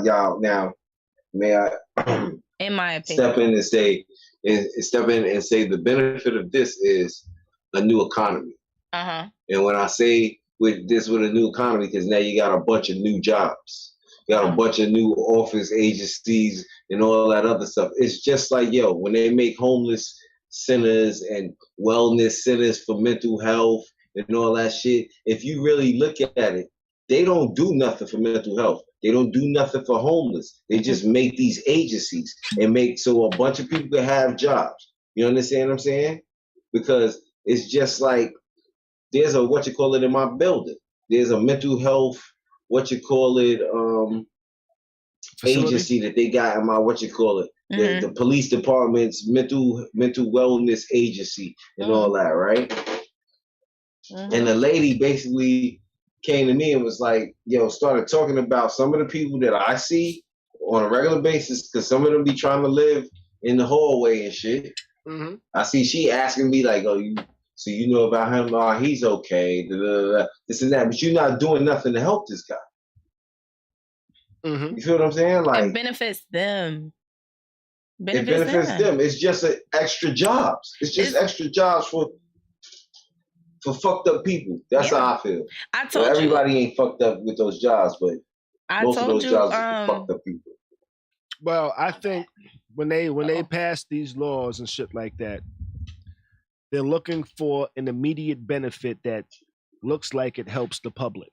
Yep. The good intention, right? The bad intention is how can we use it to fuck over other people in when we don't need it for that purpose of looking good anymore. Like the after 9/11, there was a law that was quickly passed that people can be held suspected as terrorists without having any representation and a whole bunch of shit like that. And they started grabbing a lot of people up and threatening them with, we're going to hold you under this new law as a fucking terrorist because you have this, this, and this. Oh, look, you got 3 guns. You want some terrorism shit. You know? And now they're trying to hold you under this terrorism law. Now nobody can fucking get in contact. You can't get no lawyer. You can't get no lawyer. You pretty much ain't got no rights because they're charging you under this law. They've abused it in the past. They'll abuse new laws, and that's one of the things that scared me about them wanting to come up with this bill, which I was scared they would do it. I didn't think they would do it this damn fast. Yeah. But they did this shit this damn fast. We were just talking about that Tuesday. Yeah, we spoke about it on Tuesday. And it's already in place. And that's how it that's why I agree with you, Khary, because I feel like literally nothing. It doesn't matter if it's housing, if it's food, if it's immigrants. It doesn't matter. Like anything that gets passed it has to also benefit them. Like, can we also use this in another way? I really feel like they be knowing the loopholes throughout the laws, like before they pass them. Because they making them. Just to make sure it'll benefit them. If they pass it, like, yeah, it can be used in this sense, but can we use it? You know what I'm saying? Mm-hmm. Like, I think that's what goes on. I definitely think that that's what's going to happen. And it's going to be unfortunate. Because now, what you were saying with the RICO charges, my bad, Beez. Mm-hmm. You were saying with the RICO charges, something about if they suspect that it benefits a whole group of people, now they could just pin it on you. Right. And it's like, that's literally up to whoever the fuck is man in that case. And whatever angle they're trying to push, suspected activity, who's involved and who it benefits. Like, that leaves a lot of room for confusion. Mm-hmm. Yep. As does this law. It does. It makes me nervous, and I'm gonna pray for the people that get fucked over by it one day. Yeah. That ain't white supremacists. They be like, hey, remember that white supremacist law? Yeah, we're using that to get these rappers over here in 2032. We get these black supremacists. Yeah. Stop. That's it, all of a sudden, out of nowhere. That's what they're going to, watch, they're going to come up with some bullshit like that. Oh, there's black supremacy groups out here. Mm-hmm. Man, listen. Mm-hmm. Yep. Y'all stop. And look, rapping about the shit that y'all done. Yeah. Little do they know, like, I don't understand why, like, they be tight with us. Little do they know, listen, we just want to raise our kids, stay out the way, make a couple of dollars, and not be fucked with. That's all. Right. That's all. Our business. Right. Right. Word. But on that note, but y'all keep going out in the jungle and all that shit, fucking with lions and tigers and bears. Y'all ain't learned after fucking Leonardo DiCaprio got motherfucking fucked up by that bear. Like, stay the fuck out the forest. Shit. You know what? That's a great segue, Beez. That's a great segue because we're gonna take that and we're gonna move it on to monkeypox. Should it scare you? Have you heard of monkeypox? Well, check it out, y'all. Okay, yes. I'm gonna get on my I'm gonna get on like my newscaster type vibe here. Y'all ready? Right, put on your Bradley. What's his name? Let me crack my knuckles. Anderson Cooper voice. My ear. I don't know that. You know what? Oh my goodness. Ooh, if this was the 90s, that would have been good, but that's not good for today. Let's get ready to do this. I'm gonna do this in my Khary Malaya voice. You ready? All right. At least 85 cases have been reported around the world of what one expert calls the most important outbreak in the history of monkeypox in the Western Hemisphere. The U.S. has confirmed its first monkeypox case this year on Wednesday. A man in Massachusetts, check it out, Beez, followed by a second on Friday in New York City. But check it out. The last time the Western Hemisphere saw a monkeypox outbreak of this magnitude was way back in 2003, which was just 19 years ago, when the U.S. identified 47 cases. Anybody know what monkeypox is? Look. Well, no, I don't. You know? I know it looks crazy, though. It does look crazy. I've seen a picture. Oh, my God. It does look crazy, but check this out. Monkeypox belongs to the family of the pox virus, which includes smallpox. The disease got its name after scientists discovered it in laboratory monkeys in 1958. The first monkeypox case in a human was diagnosed in 1970. 7 years before I was born. Humans can get monkeypox from animals, either through bites or scratches or preparing meat from wild game, according to the CDC. Person-to-person transmission can occur through the exchange of large respiratory droplets during prolonged face-to-face contact. That means like... This sound like COVID. Oh, hell no. I thought that too. I thought that too. Fucked up. People can also get exposed through direct contact with bodily fluids. The lesions that form during an infection you can get lesions. That shit is wild. Or contaminated items like clothing or bedding. Dog, I think they just coming up with shit nowadays, bro. Yeah. That's crazy. Listen, you remember the killer bees? Like, they just coming up with shit every week. The flesh-eating virus, the flesh-eating bacteria that you could get from going to the beach. This shit is just, y'all just, at this point, motherfuckers just coming up with shit and putting it out there. I don't know why they just don't stop and say, listen, we don't want y'all to go nowhere. We don't want you to come out your house, do nothing. We don't want you to do nothing. Because this is what this shit sounds like. Like, I don't know what the fuck they trying to do out there. What the fuck y'all want to do in the mountains or whatever. There's places y'all gotta go through, and y'all must not want people to see this shit going on. You know what I'm saying? Because y'all like, yo, come on, just say that. Just say that. And this is what I'm talking about. See, this goes back to what I was just saying. Out there in the forest, fucking with these animals and shit. Listen, mind your fucking business, yo. We need to start minding our fucking business, yo. That's the first group that'll mind their business, Black people. If the government came and said, yo, we doing some crazy shit in the woods. If you see it, you might freak out. We don't need you to freak out. We just need you to go on about your life like nothing ever happened. And stay in your house at a certain time. You know what Black people would do? Go to work and come home. Go to work and take their ass home, bro. We will mind our fucking business. Time out. We'll go to work. We'll mind our business. We might mind our business from our house. Because here and there, we're going to peek out that window. We gonna sit and on look the and try to porch. see if it's... Yeah, exactly. We gonna sit on you know the what porch. I'm saying? But because at the same time, like Chuck D said, the smiler went along with that, can't trust it. You know what I'm saying? Yeah. Agreed. But guess what white people gonna do? Let's go investigate. What was that noise? What was that we saw in the woods? We finna go mind our business in our house. Mind our business. We might have a cookout in the backyard. We finna mind our fucking Florida. Look, we know it's a deadly hurricane coming. Guess what we going to do? Throw a cookout in the backyard. We finna have fun. We gonna mind our business. Listen, but it's so crazy. Like, yo, we gonna mind our business. It's like, yo, as long as that shit don't come in my circumference. Facts. I'm good money. Facts. So if there's like a whatchamacallit, then I'm gonna let you know like this. I don't give a fuck whatchamacallit. It ain't murder. If it got 3 heads and it's running at me, that shit ain't human. You ain't charging me. You're not charging. It got 3 heads. Y'all in there inventing something in them fucking labs and shit like that. It's fucking like monkey pox. Hey, I saw a picture of that shit today, and it looked like dude was turning into a fucking zombie.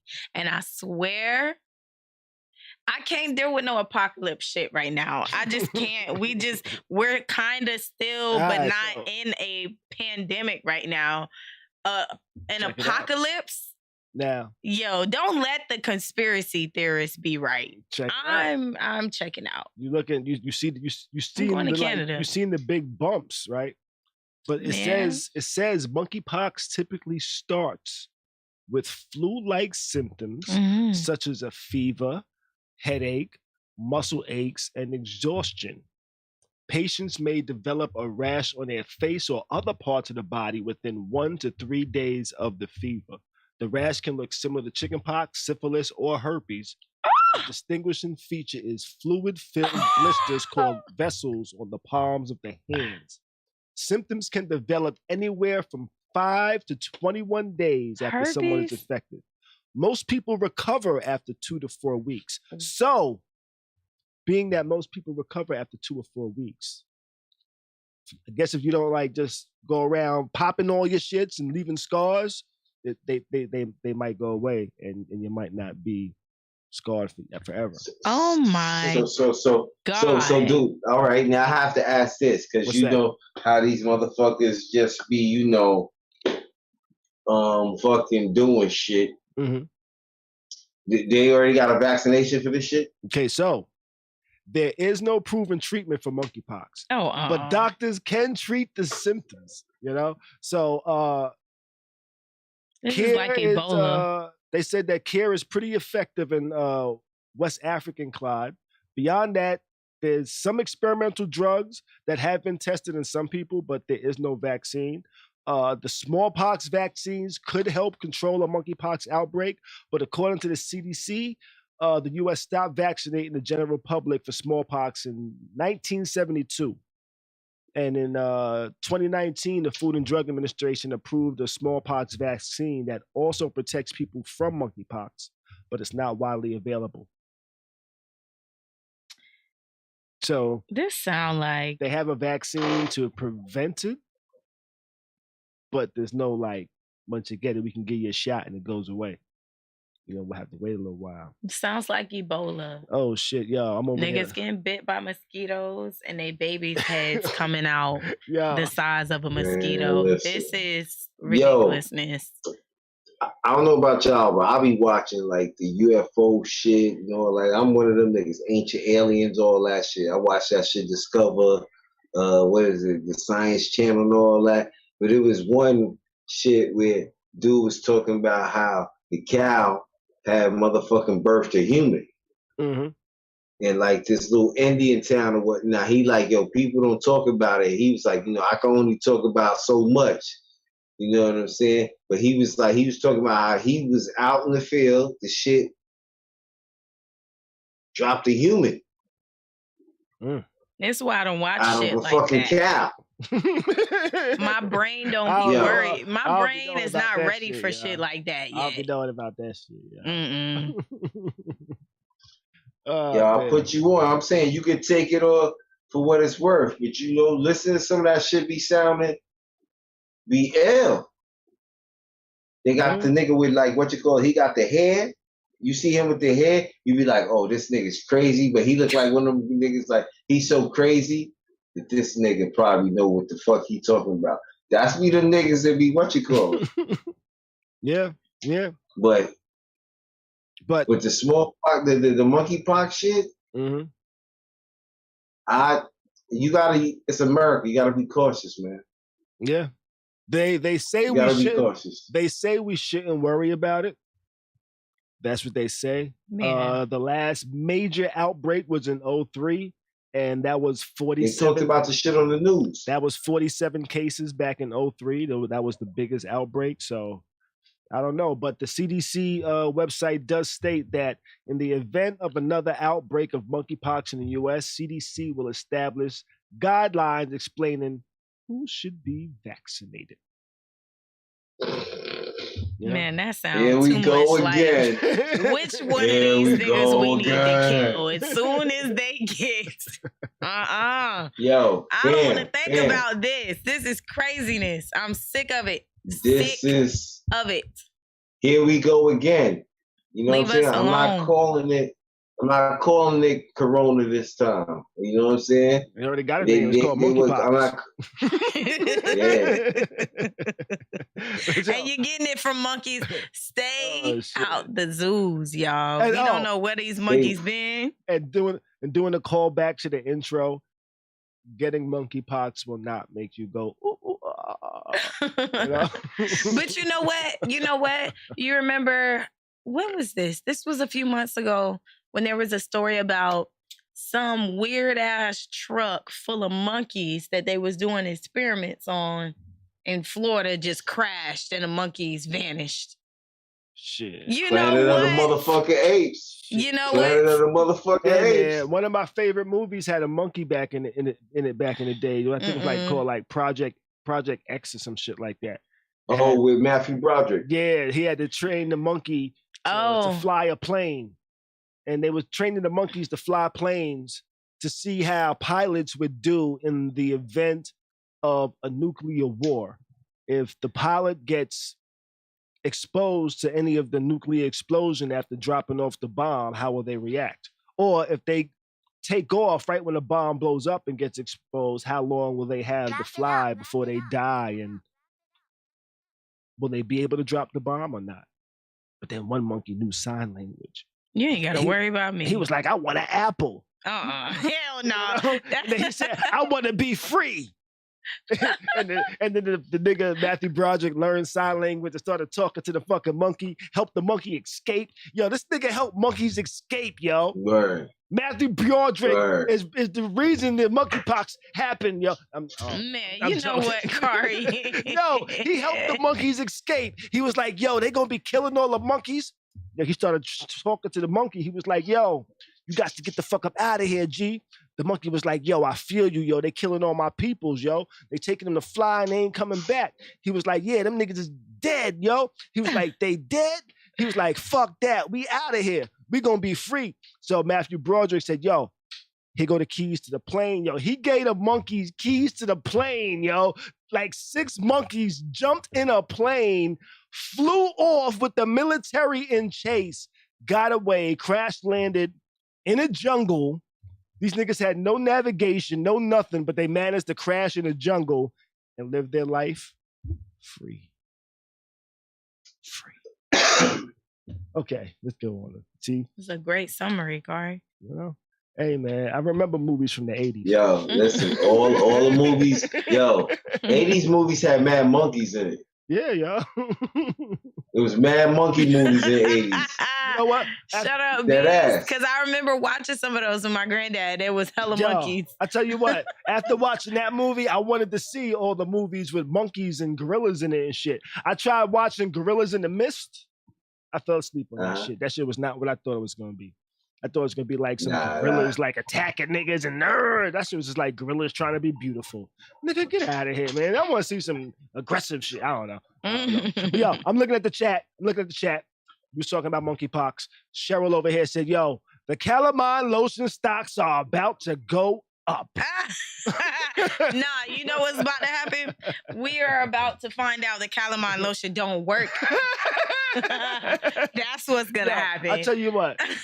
My mom used to always be like, oh, you got a mosquito bite? Calamine lotion. Yo, there would be days I would come home. I would have like so many mosquito bites. Like I would look at my body. I just have like it just looked like somebody burned me with oil in mad spots. Cause I just got like mad calamine lotion all over me. I'm just like extra light skin in certain areas, you know? Oh, which if you haven't noticed, I've been in the pool lately and I got a tan, y'all. Man, you know what? You know, I'm looking bronze a little bit. This motherfucker. Yeah, man. Let's see what else we got. Wade says, yo, symptoms can be COVID-like and also chickenpox that stays in your body for life and can cause the shingles allergy. You know what? My mom got shingles and she was like 30 when she got shingles. And shingles is supposed to be something that older people get. You know what? I don't really know what shingles. It was terrible. I don't know what shingles is. I know they got commercials for that shit. Yeah. So it must be serious. Yeah, it must be up there. I remember my mom's it was one half of her face that just swole up. And she had hella issues. If I remember correctly, it's like Okay, so for me, I don't know exactly what shingles does or what it does to people. Mm-hmm. I know what shingles that go on a roof look like. And goodbye, Khary. And my mental just says, yo, if shingles makes you feel any way like the way the shingles on the roof is not smooth, you just feel rough all the time, you just feel fucked up. I'm like, yo, I don't ever want to get shingles, yo. Nah, so Tati, I get you hear this guy. I hear this, man. I hear this motherfucker. No, okay, so shingles is a reactivation of the chickenpox virus in the body, causing a painful rash. Anyone who's had chickenpox may develop shingles. It isn't known what reactivates it, but this is something that normally people over 50 gets. You know, so being that my mom was like 30 and got shingles, it was like, what the hell is happening? But I just remember half of her face was swollen and had bumps and it was very painful. She had like a whole full body. She did have bumps on her body, like kind of like the chickenpox, like a reaction. That's exactly what it was. Well, why would they show shingles on somebody's ass? Why would that be the first picture this page pulls up, man?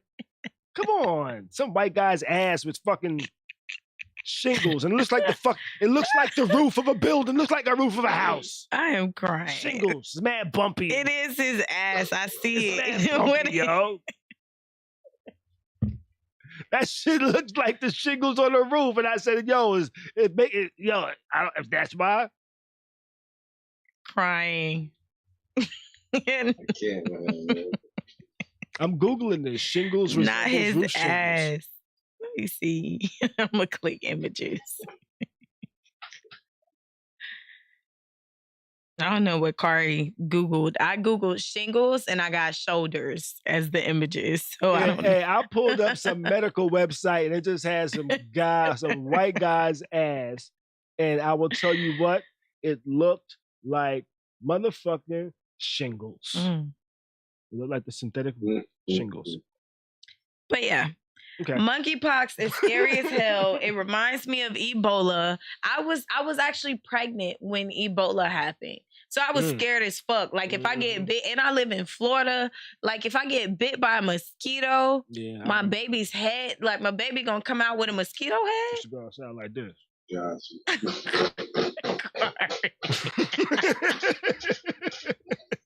So her baby gonna come out with a mosquito head. I can't, man. Because that's what they were saying.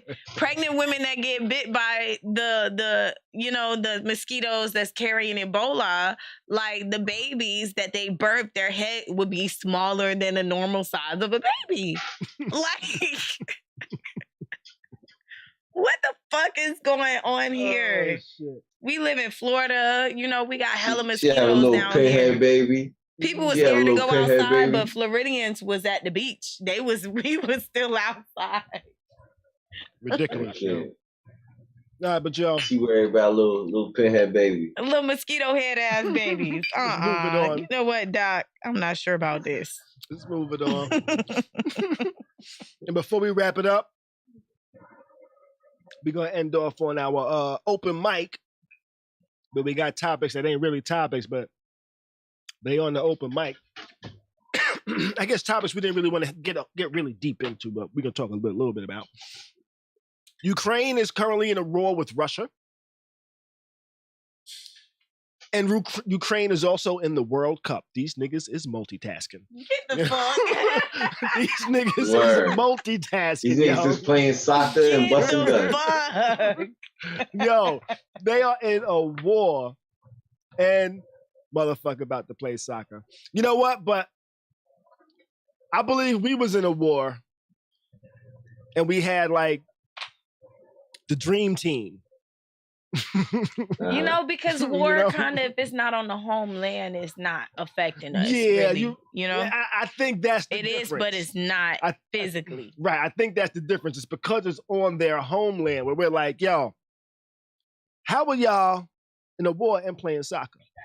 Cheers to being in the war and playing soccer. And cheers to you too, Tati. Cheers to you too, Beez. And even though you're not drinking. And cheers to everybody out there watching us, taking sips. Let us know what you're sipping on in the chat too, by the way. Yeah, in Ukraine, it's like life is about guns and kicks. Guns and kicks. Yeah. Yeah, they busting guns and kicking balls. Pause. Soccer is huge in a lot of places. Soccer is like bigger than what we feel about football. And basketball is bigger than that. Yo, let me ask you this though. Does the beef go to the Olympics? Like, what if they gotta play Russia? What if they gotta play Russia? Them niggas better. Isn't Russia still in the Olympics? Or they banned Russia from the Olympics too? That I'm not sure. We'll have to wait and see. I think the Olympics passed, and I think Russia waited till the Olympics was over before they started beefing. Smart. Okay. You know, let's do this Olympic shit. Then they fuck these niggas up. Do you wait, slow down. Can we hear the Russian accent That's his again? That's his Russian accent again. Can we hear the Russian accent again? Let's do this Olympic shit. And then beef with niggas. You know? And I only say that because there used to be times like with me and my peoples, we had beef with niggas and we knew we was gonna fuck them up. We was like, you know what? We gonna fuck them up after we play basketball. We don't want to close the shit down early. We gonna go play basketball at the gym. When we done playing basketball, then we gonna fuck them up. You know? That's what Russia did. They said, we gonna play basketball. then we're gonna fuck some shit up. I don't know. Be like that. All right. But besides Russia, Wells Fargo is on some bullshit. Wells Fargo is having fake interviews. And when I say fake interviews, I'm saying, black and female candidates are sometimes interviewed after the recipient of a job is identified. This was released by current and former employees. They would say, they already know who they got for the job, but to make it look like we're trying to keep our diversity open and diversified, we're going to just start interviewing some black people and say we interviewed some black people for the job, but they just wasn't qualified. I tell you what, being in the recruiting department, that type of stuff is huge. That's like a part of training where they tell you questions that you can and can't ask people. I can't guess what your ethnicity is. I can ask you, and wait for you to tell me. I can't assume what your situation is because by law, that's inappropriate, right? So being that these employees spoke out and said, okay, we're just interviewing these people, but they already filled the role. That's a huge issue because of the diversity, situation. Like, okay, they can still say, yeah, we consider every, minorities and etc.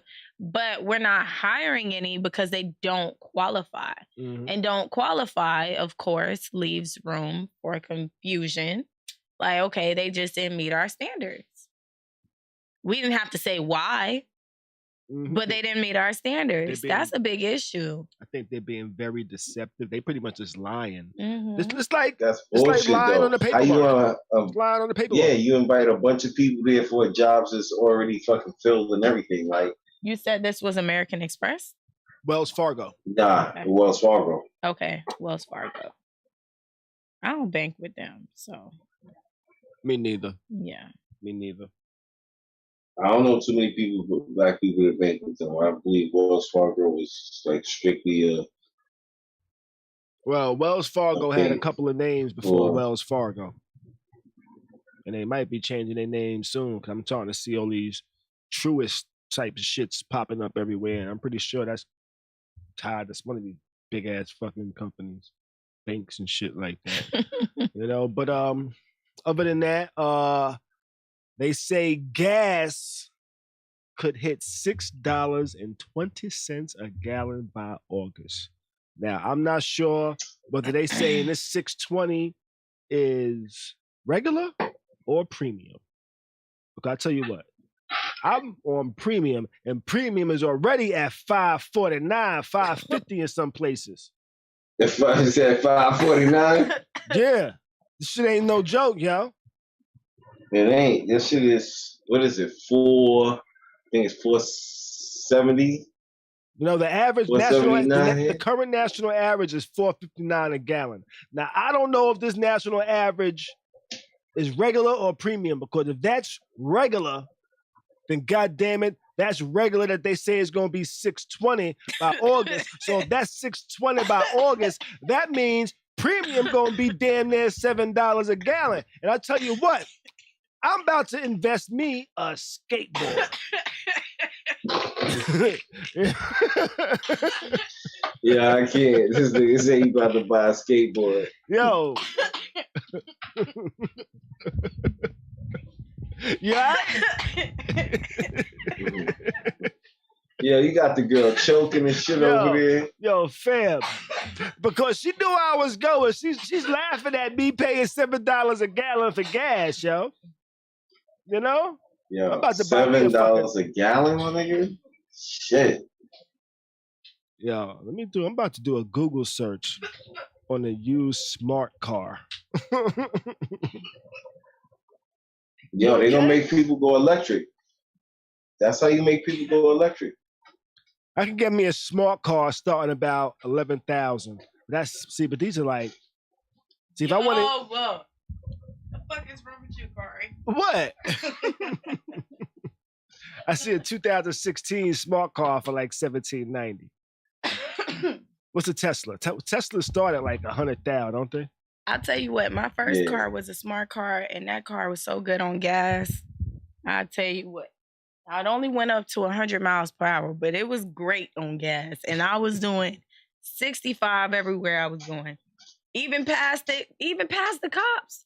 The car was so small, I was doing 60 in a 45. Your car was so small, 40. The radar didn't pick you up. They ain't even give a fuck. They was just like, okay, maybe it's just, maybe it's the wind or something. I don't know. And I tell you what. She going downhill. Right. I ain't never got caught. I tell you what, though. Them smart cars, they got one of the highest crash safety ratings. One of the highest. That's why that was my first car. And the reason why it has one of the highest, because it's a cage. It was built like pretty much a cage. It was built like a tank. Yeah, you know how. And it's made by Mercedes. It has a Mercedes engine in it. And it's made by Mercedes. Yeah. But how race cars are built, how they have like a cage in the car to protect the drivers in an accident. Like the whole car rip apart, but that cage will keep it from crushing them. And that's pretty much how the smart cars are made. Regular cars ain't made like that, but the cage of that type of strength. And it's because in like the race cars, the cage is kind of small, and then it's like a frame. But the smart car has one of the highest ratings. That was literally why my parents bought that car for me for my first car. Yeah, they were scared your ass was gonna go crazy with it, huh? Nah, and they didn't want me driving other friends around and shit too. So they bought me that car, and I was upset because my dad originally told me, "I'm gonna buy you a Bug," and then they bought the smart car. Okay. And I was like, "Damn, this little ass car." Know why? But I used to, look. Let me tell you something. And then I'm gonna tell you something. Huh? I'm gonna tell you something. What? You wanna know why they did that? Because your friends ain't gonna be suing me for no insurance money if something happened to this motherfucker. That's what that shit is about. My mom had anxiety, so she never wanted me riding with other people, but she didn't want other people riding with me. So they got me a damn smart car, and it was I didn't mind shit. It was me and one other person. Whether it was my sister, my dog, my homegirl, whatever. And I didn't even have that much freedom. But it was cool because it was safe. Gas, I swear to God, gas probably before right now, gas, when it was this most expensive, I would spend like $20, $21 on gas. Other than that, it was like 16. How many gallons? 17. I mean, how many miles to the Don't ask me that. How many miles? I don't even know. Did you have to charge it? That's my question. No, did you have to charge it? Gas. It's like gas electric. So it runs on, it's gas to kind of start, and then it runs on electric. And then when that electric starts to go out, or when that electric starts to get low, the gas kicks in, which then the wheels moving and all that shit starts charging the battery back up. Maybe that's the new one. Mine just was like a regular car. Right, but the gas eventually goes out. But it's like it kind of cycles between gas and electric. I'm not sure. I know the motor and the engine was in the trunk. Like, under the hood is where you would have in a regular car. And the smart car, the engine was in the back of the car, in the trunk area. Like a little small area. And what you call it is in the front. Listen, y'all, get y'all a smart car. I used to be able to pull up to Mercedes and get my car cleaned out and washed and go sip me some coffee or some shit. Just like I would when I be with my parents. We go get our car serviced and shit.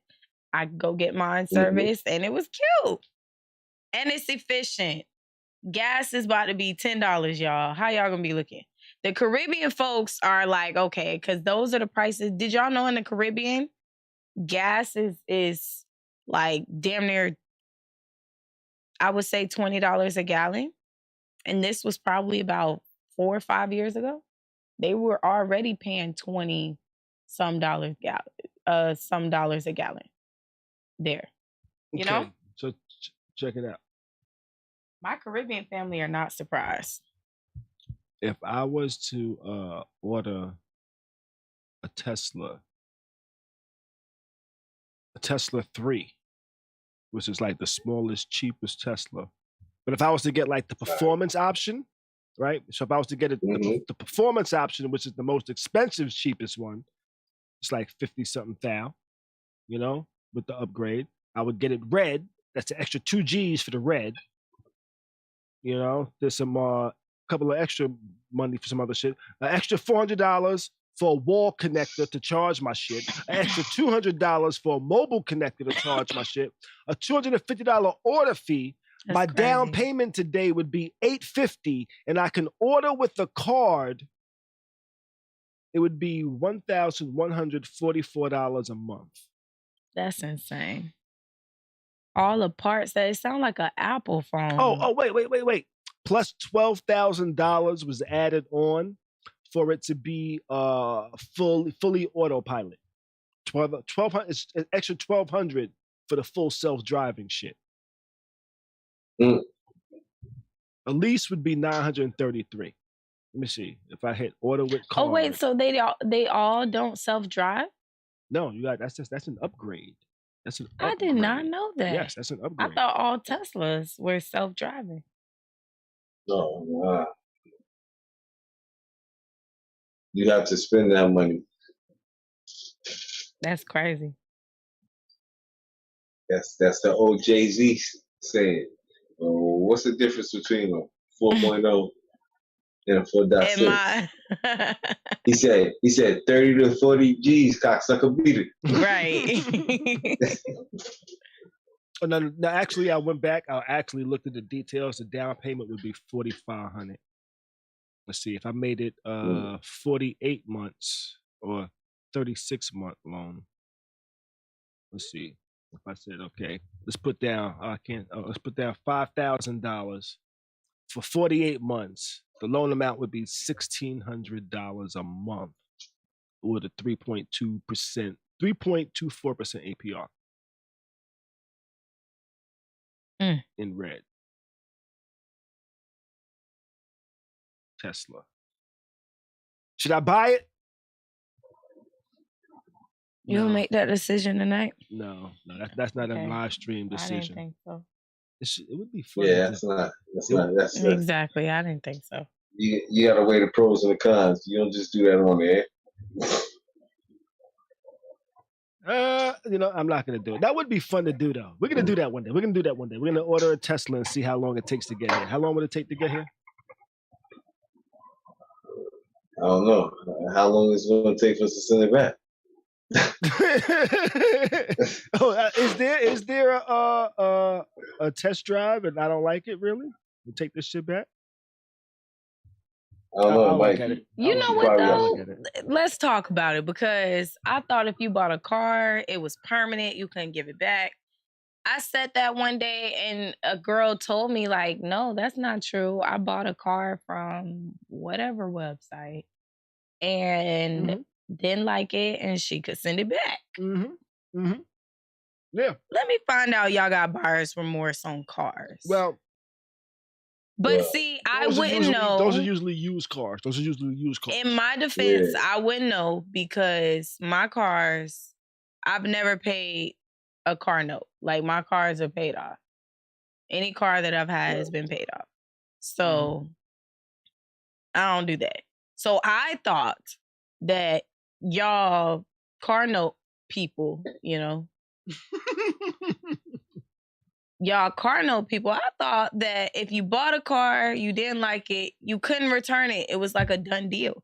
Well, so her saying that she could return her car, I'm like, that's something new. That's something new within the last 5-10 years. That's what I was gonna say. Like, is that a new thing? Because that's something new with like a lot of bigger chain places, like CarMax. Okay, and I think that's what she said, CarMax. CarMax gives you like 30 days or 1,000 miles you have to return the car. If you can return the car and exchange it for another car. If you get the car and like you're driving and you're like, you know what? It just don't have the acceleration I like. I thought it felt good when I first test drove it, but after driving a week, it just ain't got the power I want. And you can say, you know what, I want to bring it back and get something different because I just don't. It's just not what I thought it was. You know. Okay. So they give you that option. Not everybody gives you that option. And Kimmy Cash says I'm incorrect. They give you 1 week. Maybe it's 1 week. Yeah. I bought a car for them years ago. I bought my Saab from them. And I remember I had that option. But I loved my Saab, so I kept that motherfucker. But, my bad. The hustler in me was like, how many times can I exchange? My ass was every week. I don't like this. It don't work right. I need a different car. This one ain't got the power I like. You the reason they made the rule. The trunk ain't big enough. You know what? And if they do have one, you the reason they made that rule. I think I need a sunroof with my car. This ain't got a sunroof. You know what? I thought I wanted a sunroof, but now my head is hot. You know? So it'll be shit like that. I see in the chat, Wayne said, what, stop you lying, $20 a gallon. When I went to the Bahamas, they told us, and even they told us in the Bahamas that gas at that time, and this was probably 2015, 2016, gas was like $18, $19, $20 a gallon. Yeah. I wouldn't doubt it. I wouldn't doubt it because they use gas, but they don't use gas at the consumption levels that we use gas. So their price of importing gas is more than our price of importing gas. Right. And so they have to charge more for the gas. And also, I'm not sure if they gave you the conversion between Bahama dollars and US dollars. I think that the conversion is equal, I believe. No. Or if it's we didn't have to convert our money. Bahamas is part of the U.S. Yeah, it's U.S. dollars. Bahamas, that's what I was saying. It's equal. We didn't have to convert our money. So they're paying 18, and I'm sure in 2015, 2016, $18 to $20 a gallon for gas right now when gas is up is probably, I don't want to say 40, but I want to say 40. You know? Yeah. That's crazy. Now, to move on from gas, I got one more thing that I have for open mic that Tati actually sent me. Have either of y'all thought about getting veneers? Nah. Getting what? Veneers. What the hell is that? Fake teeth, like the teeth the rappers gets that's made of like the porcelain. Like, so say somebody got like a fucked up grill, or like they got in that car accident and their teeth got knocked out, or they got in a fight and their teeth got knocked out. They get like veneers, which is fake teeth, or they just don't like their teeth, so they get their teeth done. You know, it's like a Brazilian butt lift, but for your teeth. All of them are not called veneers. You know?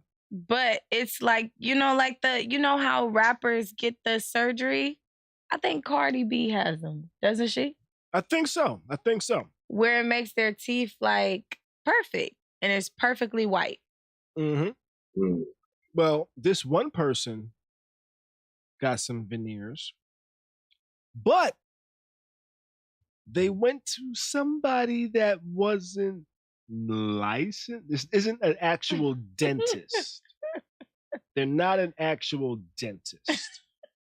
So she probably took like an online class somewhere and then says, you know what, I'm going to start doing veneers.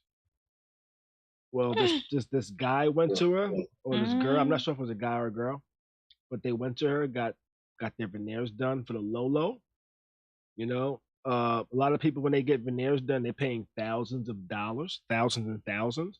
It's like more expensive than braces, and we all know braces are not a cheap thing. Well, this person got some veneers, and this is what they say they got. Said, so I traded these woodchuck woods to these veneers. Right. And then posted a picture of the dentist. You know? Said this girl does grills, whatever. Tried to support, got some girls from her before. She fucked those up, but I'm not going to talk about that now. Wait. Back that up. Wait. You know what? I think I skipped that earlier because I do not recall reading, I had her do my grills, which is gold teeth, and she fucked those up. You're not about to speed past that like you ain't just say that. Yo. Let's talk about it, because why did you go to her after that? Right. This is your fault. This is your fault. This is not her fault. This is your fault. Because she knows crazy. She knows she's not the best. You knew she's not the best. She done fucked up your gold teeth. The fake and ones. She done fucked up your gold teeth, which ain't even your teeth. And you gonna go let her do your real teeth? What? Hey, they gotta shave. If I'm not mistaken, I believe they have to shave down your actual teeth. Yes. For veneer. Mm-hmm. So you let her fuck up your golds and then go and shave down your real teeth? Yo. Bro. Said I thought I was getting the Morris chestnuts. Instead, I got these. I didn't even know veneers could come in yellow. Imagine getting new teeth and they give you yellow teeth. Yo, I was screaming when I saw this shit because this was probably May? Oh man. This was probably like January, February. Yeah. There was some posts going around about people doing shit like this in their homes, right? Mm-hmm.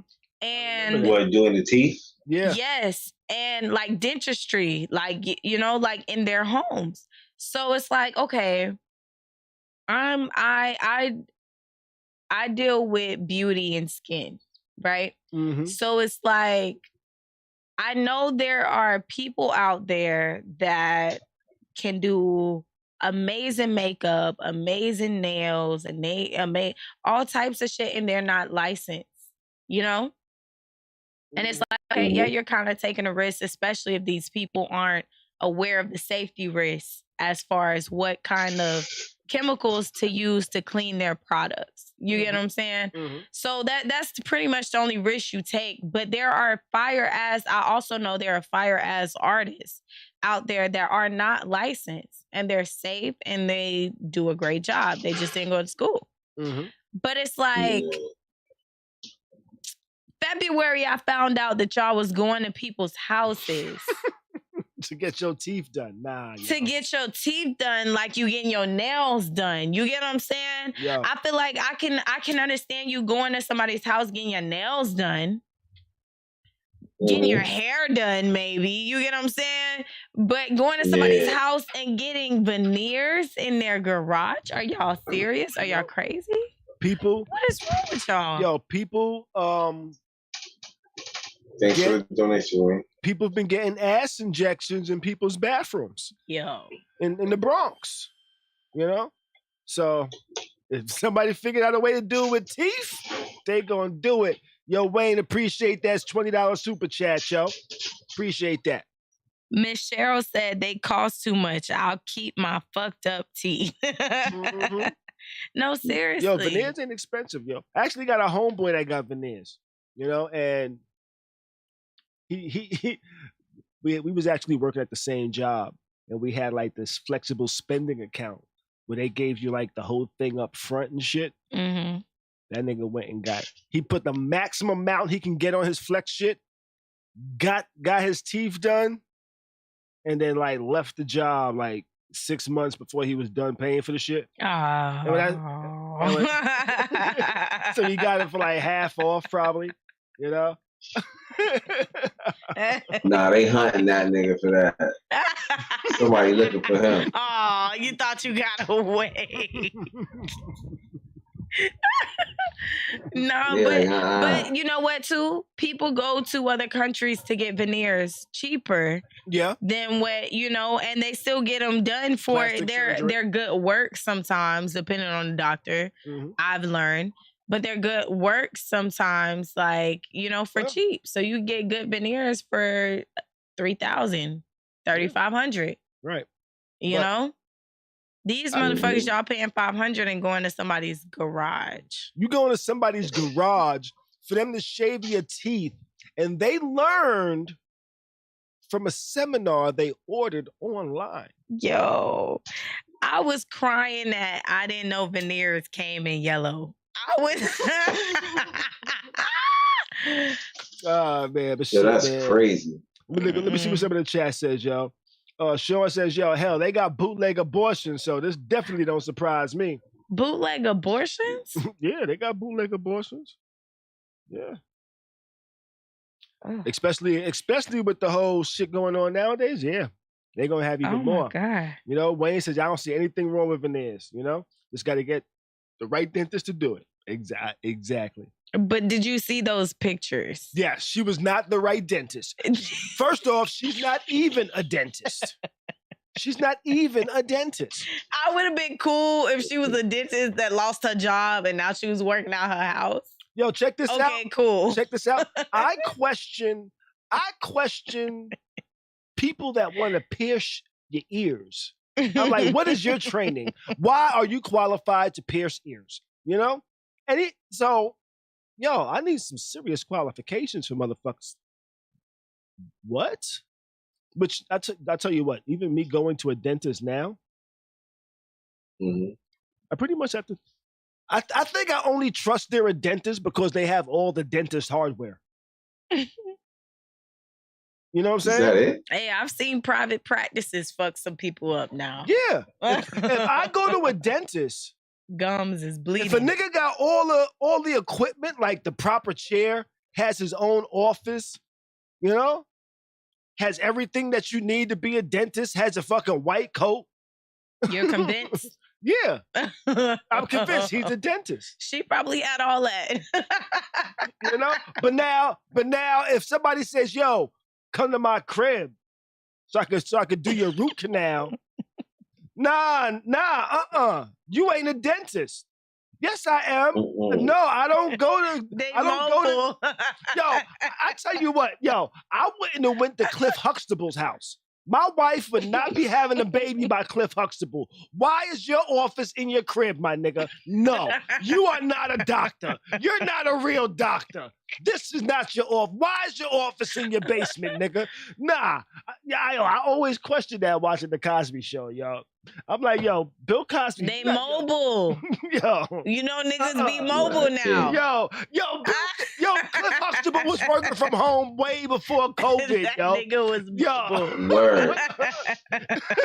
Yo, nigga, wait, so you're a doctor that delivers children, but your office is in your crib? That nigga was mobile. Your office in he made it work. Motherfuckers Homework came balance. to his crib in the 80s, yo. Nah, yo. I'm sorry. My wife would not have been having a baby by Cliff Huxtable. And this is even before the allegations. Just because his office was in his crib. I don't trust your credentials. I could have printed that on the printer. WebMD, huh? My uncle has a print shop. But now how do you trust him? If like whenever I had to take my ex to like do somebody's hair or have her hair done, it was like, oh yeah, we gotta go to her house. I'm like, she's not licensed.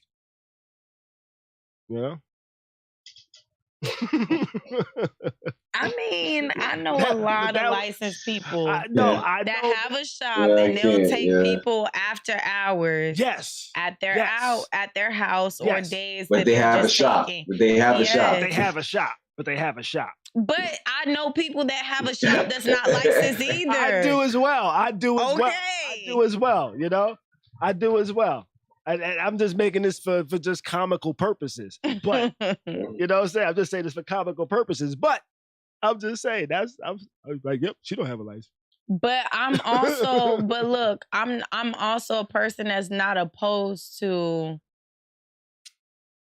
I'm not gonna say that. But anyway, I'm not opposed to going to people that's not licensed if they do good work and they're also safe. Because sometimes, Depends you know how service. sometimes you can be not an expert, but you can be an expert, a self-taught expert, right? Yeah. Mm-hmm. Cool. Only difference is some of these people, they know the same things. They are still safe. That's why I said safe. Some of these people are not safe, y'all. Come on now. Mm-hmm. But some of these people are safe and they are experts. They're just self-taught and just didn't pay the money to go to somebody's school for 6 months to 2 years. Right. And get a piece of paper. Yeah. Right. You know, as long as you do your research, I'm sure you can understand that, sir. Huh? Yeah. No, like I can get a haircut from a barber without a license. I respect that. People be in a craft as long as they safe. I'm not getting my teeth whitened in somebody's backyard. That's different. You know? I'm not about to go get a pap smear right, you know? from Shorty downtown because she said it's cheaper. Right. I wouldn't have to pay a copay. Right. You're not gonna have Shorty give you a pap smear in the kitchen while kids watching motherfucking cartoons in the living room. Word. Come on, bro.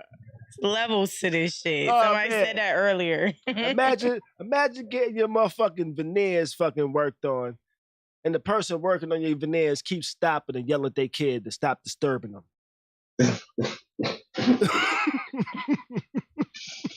I'm not gonna lie. I got a tattoo. I got a few tattoos. Yeah. Uh-huh. My homegirl talked me into it, told me like, oh yeah, my homegirl do tattoos. Literally am following her to said homegirl that does tattoos. Fire. She showed me her work. It was cool. It was good. It was dope, right? Mm-hmm. We pull up to somebody's house. I'm like, this wasn't what I was expecting.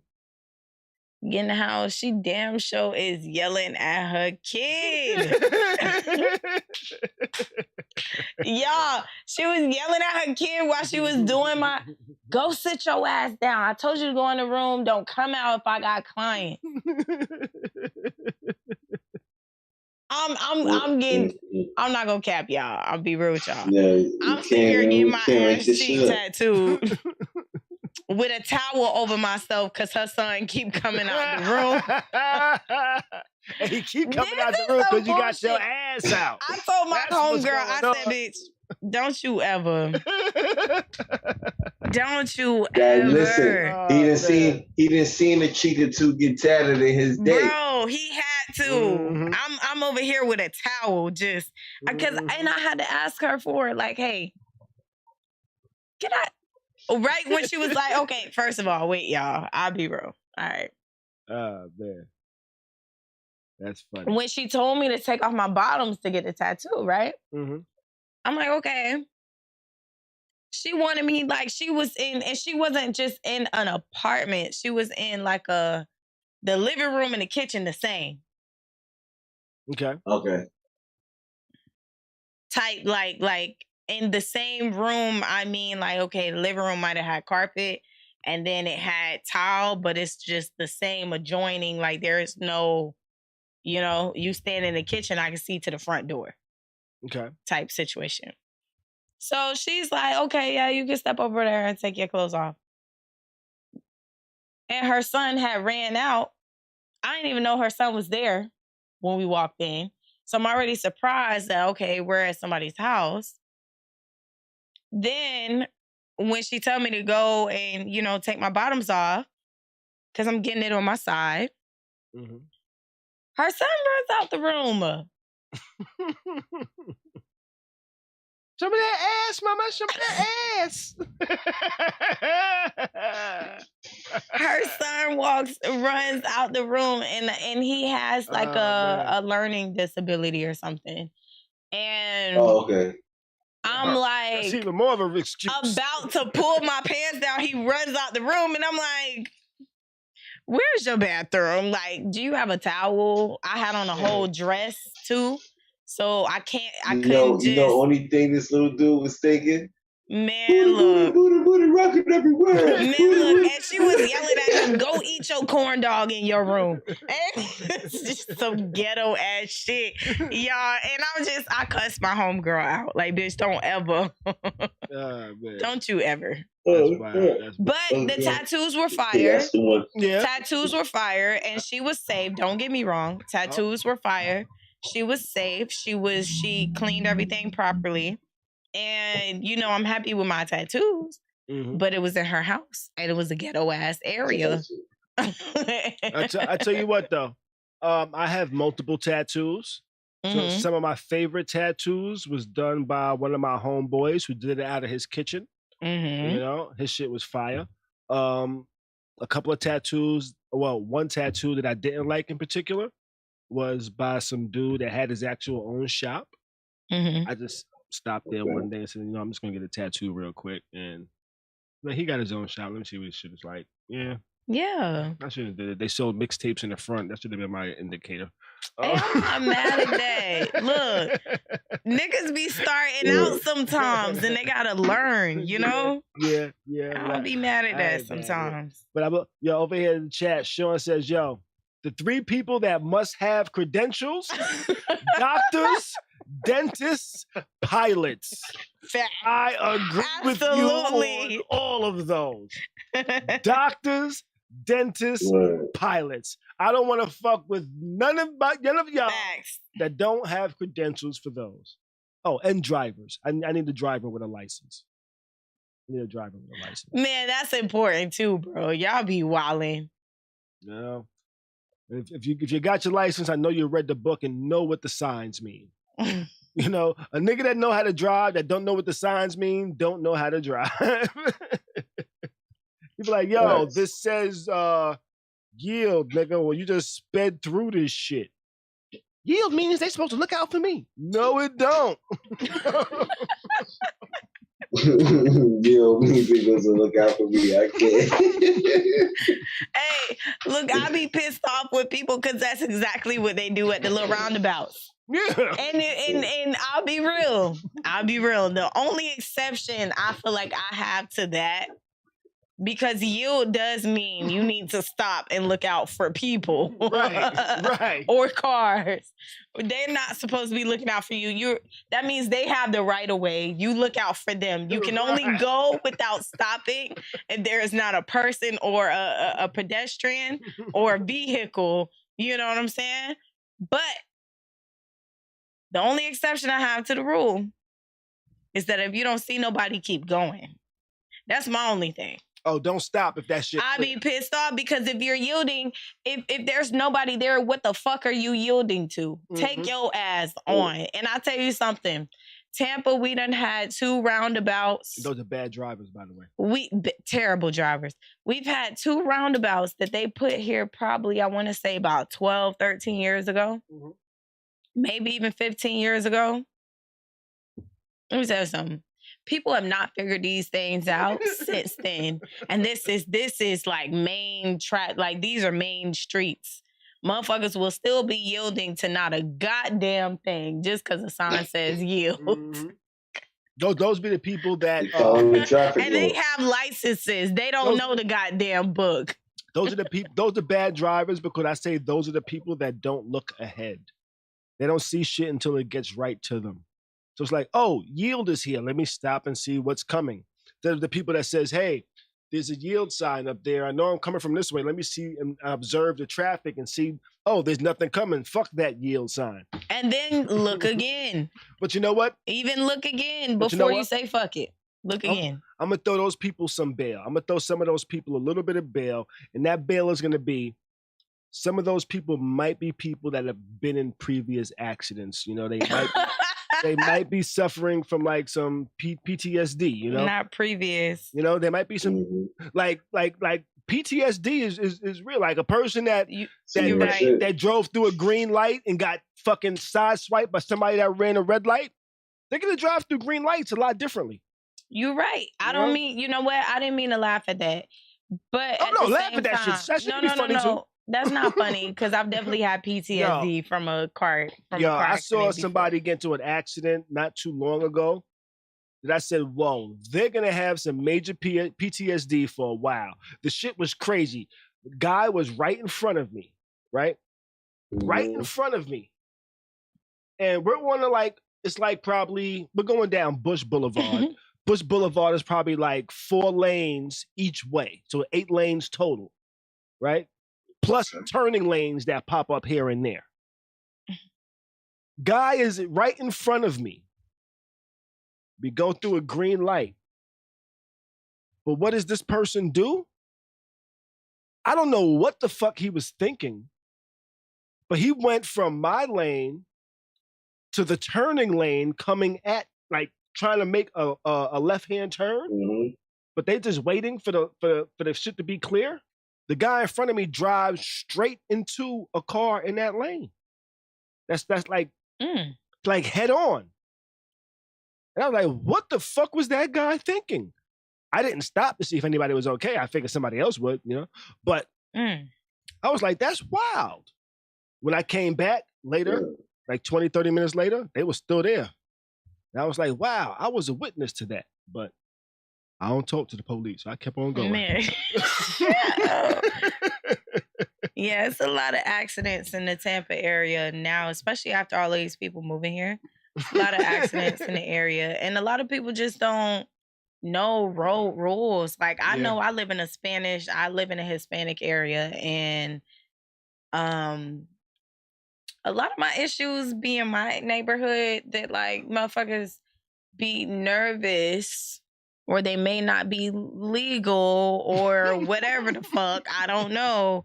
But goddamn, if there's not a sign that does not say don't turn left, don't turn right on red, turn right on red when you can. Goddamn, y'all be pissing me off with that shit. Like, no police, no DJ, no pull me why we over. sit here, we all turning right, and you wait until the light turned green when we could have went when it was red. Yeah, I feel you on that one. I feel you on that one. I think, you know what? I will say, I think that we need a refresher every now and then. What, a driving school refresher? Yeah. Niggas don't know the damn rules. You're right. Yeah. And there be new rules. Sometimes they make new ones. Facts. Niggas don't know what a roundabout is. This was the first time they saw it. We need a refresher every maybe 7 years, I would say. And then I think that, like, we should have three fades per year. Florida, at least. I don't know about y'all, but I think New York should have it too. Y'all can't carry guns. Like, no, we can't. 3 fades per year. I think we should be able to have a little, tussle, and keep it moving. You want the purge minus killing people, huh? Let's not kill each other, but, like, bro, y'all drive so crazy. I just want 3 tussles per year. 3. Let them roll over too. I'll save them up. All right. But on that note, let's get ready to get up out of here. We've been on extra long tonight. Pause. But oh shit, give me a sec. He's falling apart over here. Yeah, but shit. Oh, you about to fall asleep, Beez. I know. Well, let's get ready to get up out of here, though. It's been a fun show. This was a very fun show tonight. We was wilding the fuck out. But shit. Wrap up. That's everything we got. May the rest of your weekend be great. Do your best to stay sucker free, baby. And keep a smile on your face. We out. See you Tuesday. Be dope, baby. Thanks for watching the dopest live stream. That's something like a podcast, something like a newscast, and sometimes like a showcase. Khary's crib. Khary's crib. Khary's crib. Khary's crib. Khary's crib. Khary's crib. Khary's crib. Khary's crib.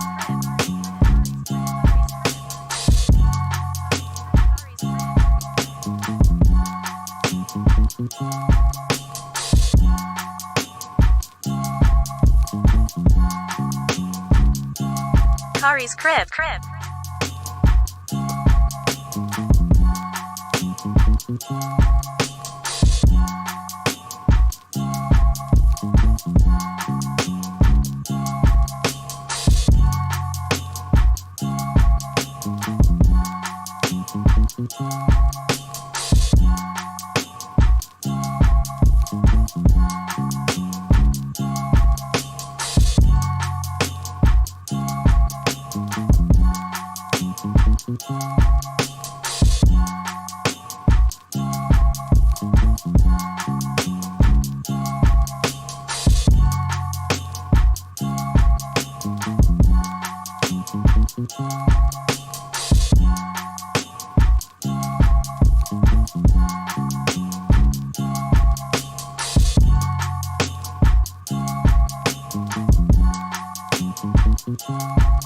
Thanks for watching the dopest live stream that's something like a podcast, something like a newscast, and sometimes like a showcase.